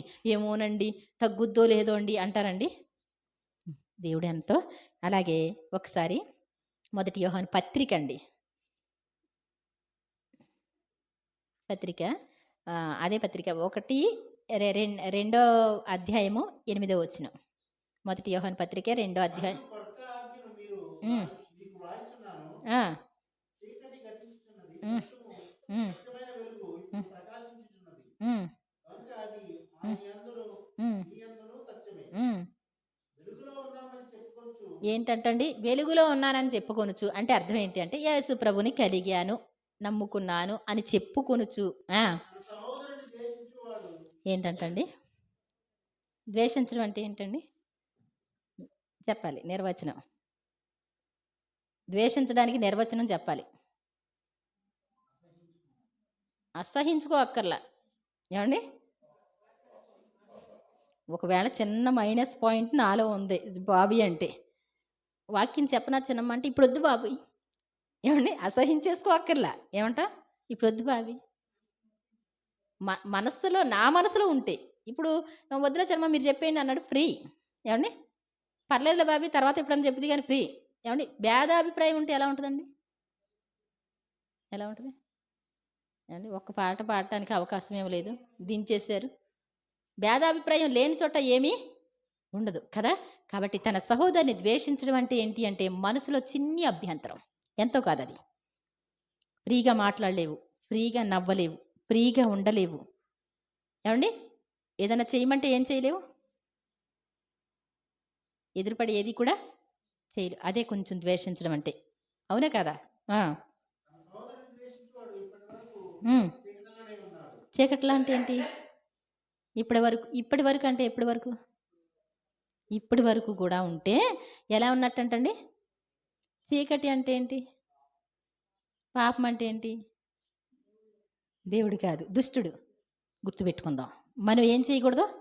ప్రభువా అంటే మిగిలి అన్నీ కూడా పోయినట్టేనా? ఇంకా ఇప్పుడు సహోదరులను ఒక్కరిని ప్రేమించకపోతే, ఈ మీరు లాస్ట్ అండ్ ఫైనల్లో పత్రికలు ఉన్నాయి చూసారా, యేసు ప్రభు శిష్యులు రాసినటువంటి పత్రికలు, వాళ్ళు దేవుని ఆత్మచేత పరిశుద్ధాత్మ ప్రేరణతో రాసినటువంటి పత్రికలు మీరు చదివితే, ఏమండి నేను చాలా రాయాలనుకున్నాను కానీ కొంచెమే రాశానంటారు. అవి ఏంటంటే 3 పేజీలు 4 పేజీలు, 3 అధ్యాయాలు 4 అధ్యాయాలు, 1 అధ్యాయం, అంతకంటే ఎక్కువేం కాదు. వాళ్ళు ఎలా రాశారు అంటే అసలైన పాయింట్స్ రాశారు. ఏమండి? ఏం పాయింట్స్? అసలు పరలోక రాజ్యానికి అప్పటి వరకు వెళ్ళిపోయి ఇంకా 2 అడుగుల్లో నువ్వు వెళ్ళిపోతావు పరలోక రాజ్యానికి. ఇప్పుడు దాకా సూపర్, నువ్వు అన్ని విషయాల్లో సూపర్గానే ఉన్నావు. ఏమండి? ఎలా ఉన్నావు? పరలోక రాజ్యం దాకా వెళ్ళిపోయావు. కానీ ఒకే ఒక్క అడుగులో పరలోక రాజ్యం వెళ్ళిపోతావు. అప్పుడు అడ్డుపడద్దు అంటండి. ఏం అడ్డుపడద్ది? సహోదరుల మీద కోపం. అప్పుడు మొత్తం పోయినట్టేనా? పోద్దా లేదా? అందరికి తెలియదండి. మనకి దినాలు తద్దినాలు చేసేటప్పుడు ఏమంటారు? ఎంత భక్తి పరురాలు అండి, బాగా పాటలు పాడిందండి, అసలు యూట్యూబ్లో బరే చెప్పిందండి వాక్యాలు. ఏమండి? ఆవిడ కోసం ఏమి ఉంచుకోలేదండి, అంత పంచిపెట్టిందండి. ఎన్ని పంచిపెట్టినా ఏమి చేసినా తన సహోదరిని ద్వేషించేవాడు ఇప్పటి వరకు కూడా చీకటిలోనే ఉన్నాడంటండి. చాలా జాగ్రత్త. మనం ఎవరి మీద కోపం వద్దంట. ఇస్కరియోతు యోధా మీదే కోపం పెట్టుకునేటువంటి యేసు ప్రభు ఏమండి ఈ రోజు వరకు పీసు అంటారు కొంతమంది. నీకు కోపం వస్తుంది వాడిని చూసి. 3 మేకలు పీక్కోలేని వాడు అంటారు, మనకు కోపం వస్తుంది. ఏమండి? ఏమంటారంట? చచ్చిపోయిన శవం అంట కొంతమంది. అబ్బాయి ఎంత మంచి పేర్లో యేసు ప్రభుకి. ఆయనకైతే కోపం రాదు, మనకైతే వస్తుంది. అర్థమవుతుందండి? పీసు అంటండి. పీసుగాళ్ళు ఏమండి? గొర్రెలు. కింద కామెంట్స్ అన్నీ ఏంటి? పాపం ఎంత ఊగిపోతూ ఉంటారో అలా రాస్తూ ఉంటారు. కాబట్టి నిజంగా ఎటువంటి వారి మీద కూడా ద్వేషం ఉంచుకోలే యేసుప్రభు వారు. మీరు ఎట్టి ఆత్మను పొంది ఉన్నారో మీకు తెలియదు అంటాడు శిష్యులతో. ప్రభువా ఒకసారి ఆకాశం నుంచి అగ్ని దించేసి వీళ్ళని కాల్చిపడేద్దామా, గొడవ వదిలిపోద్ది, ఎందుకు మనకి అభ్యంతరాలు, సేవ బాగా జరగాలంటే ఏం చేయాలి, వీళ్ళు లేకుండా సేవ బాగా జరుగుద్ది. ప్రతిసారి అడ్డుపడుతున్నాడు వీడు. అంటే ఏమన్నారు ఆయన, మీరు ఎటువంటి ఆత్మను పొంది ఉన్నారో మీకు తెలియదు. ఎవరిని ద్వేషించే ఆత్మ కాదు, ఎవరిని కోపపడే ఆత్మ కాదు, ఎవరిది దొంగిలించే ఆత్మ కాదు. నీ ద్వారా ఒక మంచి చెట్టు ఉంది అంటే దాని ద్వారా ఫలాలే వెళతాయి, దాని ద్వారా నీడే వెళుతుంది, దాని ద్వారా నువ్వు కొమ్మ నరికితే నీకు కట్టెలకి ఉపయోగపడతాయి. ఏమండి అవునా కదా? చెట్టు చెట్టు ఏదన్నా మీకు నష్టం చేస్తుందండి ఎప్పుడన్నా? నువ్వు కూడా అలాగే ఉండాలి. నిన్ను నరికి అక్కడ తీసుకెళ్ళారనుకోండి, అది కూడా ఉపయోగపడాలి. నిన్ను తిడితే అది కూడా ఉపయోగపడాలంట. అది తన సహోదరుని మీద కోపం ఉంచుకుంటే ఇంతవరకు కూడా ఎలా ఉన్నట్టంట, చీకటిలో ఉన్నట్టే. చాలా జాగ్రత్త. పరలోక రాజ్యానికి ప్రయాణమైన మనం, దేవుని పిల్లలుగా ఉన్నటువంటి మనం, వెలుగు సంబంధులుగా ఉన్నటువంటి మనం చాలా జాగ్రత్తగా లేకపోతే మాత్రం, చిన్న విషయాల్లో తప్పిపోతే, ఏమండి వాక్యం అంతా ప్రేమ లేఖలా రాసిచ్చాడు దేవుడు. అది చదవడానికి మనకు టైం లేకుండా చేసుకుంటే, ఏమండి ప్రతిరోజు చదవాలి. చదవడమే కాదు, దాని ప్రకారం జీవించాలి. వాక్యం వినబడింది, 10 సార్లు వినబడదు. ఒక్కసారి దేవుని మాట ఒక్కసారి వస్తే మీకే ఇంకా మనం ఏం చేయాలి, ఇంకోసారి విందాంలే అనుకోకూడదు. ఒక్కసారికి లైన్కి రావాలి మనం. దేవుని స్తోత్రం చెప్దాం. చదువునాను అక్కడ. చీకటి అతని కన్నులకు గ్రుడ్డితనము కలుగజేయను. ఎక్కడికి పోతున్నాడో అసలు తెలియదంటండి. అలాగే 2:10 తన 2:10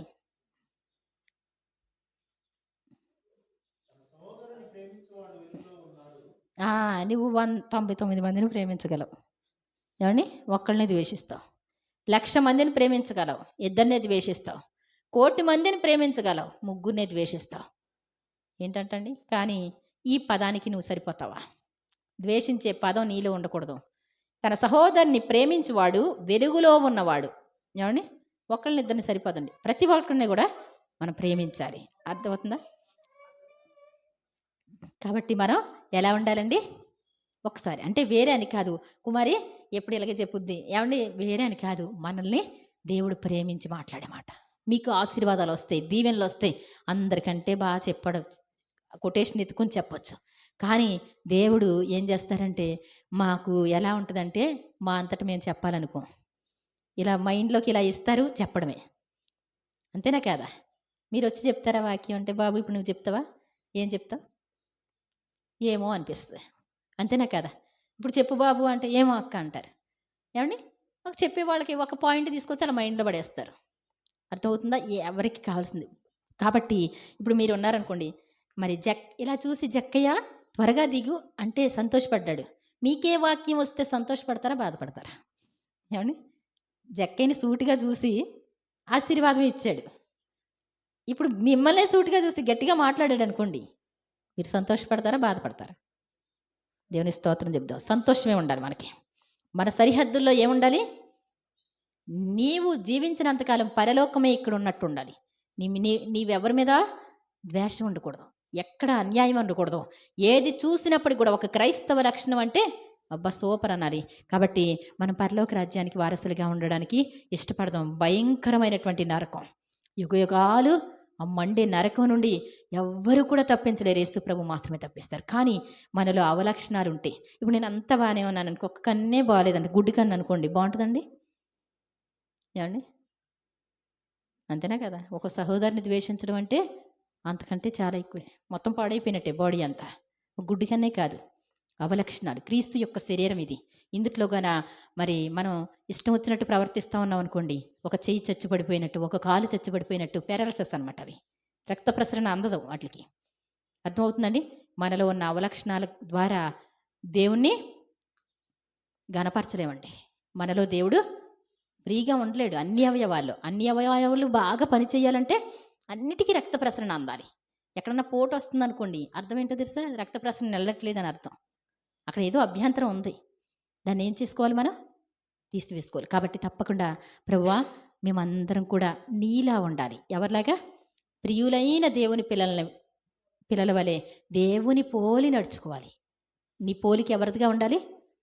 అంతకంతకు యేసుప్రభులా మారిపోవాలి. అంతేకాని ఈ లోకంలో దానికోసం దీనికోసం అని చూడట్లేదండి దేవుడు. ఎక్కడ చూసినా మరి దేవుని రాకడ సూచనలు కనబడిపోతున్నాయి. ఎక్కడ చూసినప్పటికీ కూడా మొన్న మరి వాళ్ళు ముస్లిమ్స్ వాళ్ళు ఉంటారు కదండి, మరి పాకిస్తాన్ వాళ్ళు అనుకుంటా, క్రైస్తవుల్ని మోకరింపచేసి యేసుప్రభు కాదని చెప్పండి, లేదు అంటే మీ పీక కోసేస్తామంటే పీకలు కోసేస్తారు కదా, యూట్యూబ్లో చూసాం మనం. చాలామంది పీకలు కోసేశారు. వాళ్ళు దేవుణ్ణే ఒప్పుకున్నారు. అసలు వాళ్ళని వాళ్ళ కుటుంబాల దగ్గరికి వెళ్ళి ఒకసారి మాట్లాడదామని కొంతమంది వెళ్ళారంటండి క్రైస్తవులు. వెళితే వాళ్ళ ఫోటోలు చర్చిల్లో పెట్టారంట, వాళ్ళ ఇంటి దగ్గర ఫోటోలు పెట్టుకున్నారంట. ఏమండి, క్రీస్తు యొక్క సైనికుడు అని అలా పెట్టుకున్నారంటండి. పెట్టుకుంటే, అమ్మా మరి నీ భర్త ఇలా చనిపోతాడని తెలుసా నీకు? ఇలా నీ భర్త చనిపోవడాన్ని బట్టి నువ్వేమనుకుంటున్నావు అంటే, నా భర్త మా కుటుంబంలో నా భర్తకి ఇలాంటి అదృష్టం వస్తుందని ఊహించలేదండి, పరలోకంలో గొప్ప స్థానానికి వెళ్ళాడు నా భర్త అన్నారంట. దేవుని స్తోత్రం చెప్దాం. అమ్మ మరి పలానా వాళ్ళ దగ్గరికి వెళ్తే నీ కుమారుడు ఇలా చనిపోవడానికి నువ్వేమనుకున్నావమ్మా? మరి అమర సైనికులుగా వెళ్ళారండి వాళ్ళు. దేవునికి స్తోత్రం చెప్దాం. ప్రతి ఒక్కరిని కదిపితే మనం చూస్తే ఉసూరు అనిపించింది. ఇలా పట్టి పీక కోస్తే ఏమండి, మనిషి యొక్క రక్తం అంటే మాటలు కదండి, నిండిపోద్దండి ఎక్కడైనా సరే మొత్తం. అంత రక్తబాధలు చేస్తే వాళ్ళు ఏమంటున్నారంట, ఇంత భాగ్యాన్ని పొందుకుంటారు అనుకోలే. నేను అన్నా అది వినగానే అన్నాను, మనకు కూడా ఎటో అటు వచ్చిందనుకో ఏమండి, దేవుని కృపను బట్టి వెళ్ళిపోతే అయ్యే అక్కడెక్కడ వచ్చింది, నీ మొహం ఇక్కడ కాదంట. ఏమండి, మనకి ఇలాంటి వాళ్ళు కాదులే కానీ అంటుంది సార్, అలాంటి వాళ్ళని కాదు, యేసు ప్రభు నిమిత్తం ఏమండి వెళ్ళిపోతే ఏంటండి మహా అద్భుతం. అసలు మాకెందుకు రాలేదు ఆ మరణం అనేసి వాళ్ళు ఇంకా ఇష్టపడుతున్నారంట. 2 నిమిషాల్లో వెళ్ళిపోయారు వాళ్ళు. 2 నిమిషాలు కదండి, కొంత కష్టపడతాం, ఏమవుద్దండి? రంపాలతో కోయబడ్డారు, రాళ్లతో కొట్టబడ్డారు, ఏమండి సొరంగాల్లో, ఆకలితో, దప్పులతో, వస్త్రహీనతతో, చలిలో, దిగంబరత్వంతో యేసుప్రభు కోసం ఎంతో కష్టపడ్డారు వాళ్ళు. వారికి ఈ లోకం యోగ్యమైంది కాదు అని ఉంది దేవుని వాక్యం. అర్థమవుతుందండి? మనకి చిన్నదానికి పెద్దదానికి కోపాలు తెచ్చేసుకొని ఏమండి, చిన్నదానికి పెద్దదానికి వీళ్ళు చచ్చిపోతే బాగుండు, వాళ్ళు నాశనం అయిపోతే బాగుండు, ఏమండి ఇలాంటి మాటలు అది నువ్వు దైవ లక్షణంలో లేవు అని అర్థమవుతాయి. దేవుడు నీలో లేడు అని అర్థమవుతాయి. మనం యేసుప్రభులో నిలిచి ఉన్న మనం ఎప్పుడు కూడా మన దీపాలు వెలుగుచుండనివ్వాలంట, మన నడులు కట్టుకోవాలంటండి. మెలకు కలిగిన జీవితం జీవిద్దాం. తప్పకుండా ప్రభువా మమ్మల్ని క్షమించండి, నాలో మీ ప్రేమను నింపండి, నేను ఎవరితోనైనా ప్రేమగా ఉండాలి ప్రభు అని ప్రార్థన చేద్దాం. అప్పుడు దేవుడు ఏం చేస్తారు? నువ్వైతే సరి చేసుకోలేవు. ఒక ఆవిడ బిల్కిస్ గారు అని ఒక ఆవిడ బుక్ చదివాను, పాకిస్తాన్ ముఖ్యమంత్రి భార్య అనమాట అండి. ఆయన ఏం చేశాడు అంటే, ఇంకో ఆవిడని ప్రేమించి ఇంకో ఆవిడని చేసుకున్నారంటండి. ఈవిడ జీవితం నాశనం అయిపోయిందని బాధ ఉండేదంట ఇప్పుడు. అయితే ఇంట్లో మాత్రం భర్త ఫోటో మరి ఒక చిన్న మరి అందంగా కడతారు కదా, అలా ఉండేదంట. పని మనిషి వచ్చి ఏం చేసేదంటే చక్కగా ఇలా నీట్గా సర్దేసి వెళ్ళిపోయేదంట. ఈవిడేం చేసేది, తెల్లారి వెనక్కి తిప్పి పెట్టేదంట. బిల్కిస్ గారని, షేక్ బిల్కిస్ ఆవిడ అలా తిప్పి పెట్టేదంట వెనక్కి. మళ్ళీ తెల్లారి మళ్ళీ వచ్చి అన్నీ సర్దేస్తా మళ్ళీ నీట్గా పెట్టేదంట. ఆ ఫోటో పెడితే చాలు ఈవిడికి చిరాకు, నా జీవితం అంతా నాశనం అయిపోయింది అతని ద్వారానే అన్నట్టు. ఆవిడ ఒక రోజున బైబిల్ చదవడం ప్రారంభించింది.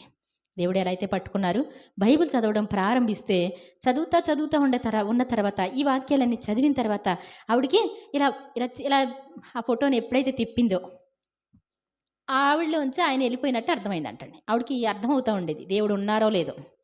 ప్రభువా నాలోంచి వెళ్ళిపోయినట్టున్నారు మీరు,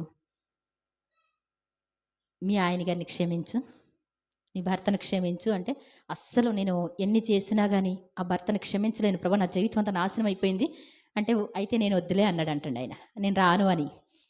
అప్పుడు ఇంకేం చేయాలో అర్థం కాల, మీరు లేకపోతే నేను బ్రతకలేనని చెప్పి, ప్రభువా అతన్ని క్షమించడానికా, అయితే నాకు ఆ కృప ఇవ్వండి, నేను అతను చూస్తేనే నాకు చిరాకు, కాబట్టి ఒక్కసారి మీరు నాకు ఆ కృప ఇవ్వండి అని ఏడ్చిందంటండి.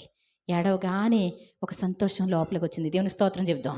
అప్పుడు అలా భర్త ఫోటో ఇలా చూస్తే ఎక్కడ లేని ప్రేమ వచ్చిందంటండి. దేవుని స్తోత్రం చెప్దాం. యేసు ప్రభు ప్రేమ అంటే ఏంటి? అప్పుడు వరకు కూడా క్షణాల్లో వెనక్కి తిప్పి పెట్టేదంటండి ఫోటో, జీవితం నాశనం చేశాడని. కానీ తనకు తెలియకుండానే అలా నవ్వుతా తెలియకుండానే పెదాలు అది కదే నవ్విని అంటండి. అప్పుడు ఆశ్చర్యం అనిపించింది. దేవుని ప్రేమ ఏం చేస్తుంది? క్షమిస్తుంది, ప్రేమిస్తుంది. దేవుడు ఉంటే నువ్వు క్షమించగలుగుతావు, ప్రేమించగలుగుతావు. ప్రభా ఈరోజు నాలోకి రండి, ఒక్కసారి అడిగి చూద్దాం. చాలా జాగ్రత్త. సాతాను కూడా వెలుగుదోత వేషం వేసుకొని పర్వాలేదులే పర్వాలేదులే అంటూ ఉంటాడు. నువ్వు నడుచుకునేది కరెక్టేలే అంటాడు. ఎవరి మీద ద్వేషం మనకి ఉండకూడదు. ఆ పాయింట్ ఎక్కడైతే నీకు కోపం వచ్చినట్టు కనపడద్దు, నువ్వేం చేయాలి అక్కడ? ప్రభా నన్ను క్షమించవా, వాళ్ళు ప్రేమించేలా చెయ్యి, నిస్వార్థంగా వాళ్ళని ప్రేమించేలా చెయ్యి. నేను పరలోక సంబంధిని ప్రభా, నీతో నేను ఉండాలి, నీవు నా హృదయంలో ఉన్నట్టు నేను గమనించాలి ప్రభా, నన్ను క్షమించండి ప్రభా అని ప్రార్థన చేద్దాం. ఇప్పుడు వరకు చేసే పనులన్నీ కరెక్టే, ఒక్కడుగులో పరలోక రాజ్యం వెళ్తావు, ఒక్కడుగులో ఆగిపోయే పరిస్థితి. అన్నీ సర్టిఫికెట్లు కరెక్ట్ కానీ అసలు అయింది ఒక్కటే లేకుండా పోయింది. బాగుంటుందండి? బాగోదు కదా? ఈ రోజున ఎవరి మీదైనా కోపం ఉంటే అడుగుదాం దేవుణ్ణి, ప్రభా నన్ను క్షమించండి అని ప్రార్థన చేద్దాం. మరి దేవుని రాజ్యం కోసం మనం పాటుపడదాం. ప్రతి విషయాన్ని కూడా ఏం చేద్దాం? దేవుని దగ్గర పెడితే దేవుడు ఏం చేస్తారు? మళ్ళీ ఆశీర్వదిస్తాడు, దీవిస్తాడు. మనకి నష్టాలు కలిగి చేసిన వాళ్ళని ఏం చేస్తాడు? నీకు 10,000 ఎగ్గొట్టారనుకోండి, దేవుడు ఏం చేస్తారు? నీకు 20,000 ఇస్తాడు. అర్థమవుతుందండి? మరి మాటికి ఆ 10,000 గొడవే మనం మాట్లాడుకోకుండా దేవుణ్ణి అడుగుదాం. మరి తప్పకుండా ఆ దేవుడు వాళ్ళ మీద కోపం లేకుండా చేస్తాడు. దేవుడు మరి ఆయన రాజ్య వారసులుగా మనం చేయనుగాక. దేవుడు మనలోకి రావాలని ప్రార్థన చేద్దాం. చిన్న ప్రార్థన చేసి సాక్ష్యానికి సమయం ఇస్తానండి. స్తోత్రములు మమ్మల్ని మిక్కిలిగా ప్రేమించిన మా ప్రియ పరలోక తండ్రి, ఘనమైన మహారాజా, ఘనమైన దేవా, మీకే వందనాలు, స్తుతులు, స్తోత్రాలు చెల్లిస్తున్నాను. ఇంతవరకు కూడా ప్రియులైన దేవుని పిల్లల వలె నడవడానికి మాకు నేర్పించారు. వెలుగు సంబంధులుగా ఉండడానికి, విశ్వాసులుగా ఉండడానికి, మారు మనసు పొందినటువంటి వారిగా ఉండడానికి కావలసినటువంటి లక్షణాలు మాకు తెలియచేశారు. మేమేం మాట్లాడాలో, ఏం చెయ్యాలో అన్నీ చెప్పారు. ఏది మాట్లాడకూడదో, ఏం చేయకూడదో కూడా మాకు తెలియజేశారు. మేము వెలుగులో ఉన్నామని చెప్పుకొని ఇప్పటి వరకు చీకట్లో ఉంటే అది ఎంతో గొప్పదే ప్రభు, క్షమించమని ప్రార్థిస్తున్నాం. మమ్మల్ని పరలోక రాజ్యం వెళ్లకుండా చేసేటువంటి ప్రతి దాగి ఉన్న పాపాలను బయటికి లాగమని ప్రార్థిస్తున్నాం. మా అంతరంగంలో దాగి ఉన్నటువంటి ఆ యొక్క దురాత్మని ఇప్పుడే బయటికి పొమ్మని గద్దిస్తున్నాము. అది యేసునామములో తొలగిపోవునుగాక. ఆ ద్వేషం అనేటువంటిది యేసునామములో తొలగిపోవునుగాక. యేసునామములో నా ప్రతి పాపం అనేటువంటిది దేవునికి సంబంధించింది కాంతి ఏది కూడా మాలో ఉండకూడదు. చీకటికి సంబంధించింది ఏది మాలో ఉండకూడదు నాయన. ఈరోజు నీ ఆత్మచేత నింపబడుదుగాక, సంతోషంతో నింపబడుదుగాక, నా దేవాది దేవునికి ప్రియమైన ఆలయాలుగా ఉందుగాక అని ప్రార్థిస్తూ ఆయన ఈ మానవులు విన్నారు, జవాబిచ్చారని నమ్ముచు ఈ ప్రాంగణాలన్నింటినీ మీరు దీవించి, వచ్చిన బిడ్డలని, వినే బిడ్డలను అందరినీ దీవించమని, చంటి బిడ్డను కూడా మీరు ముట్టి స్వస్థపరిచి మంచి ఆరోగ్యం దయచేయమని యేసు నామమున అడుగుచున్నాను తండ్రి. ఆమేన్.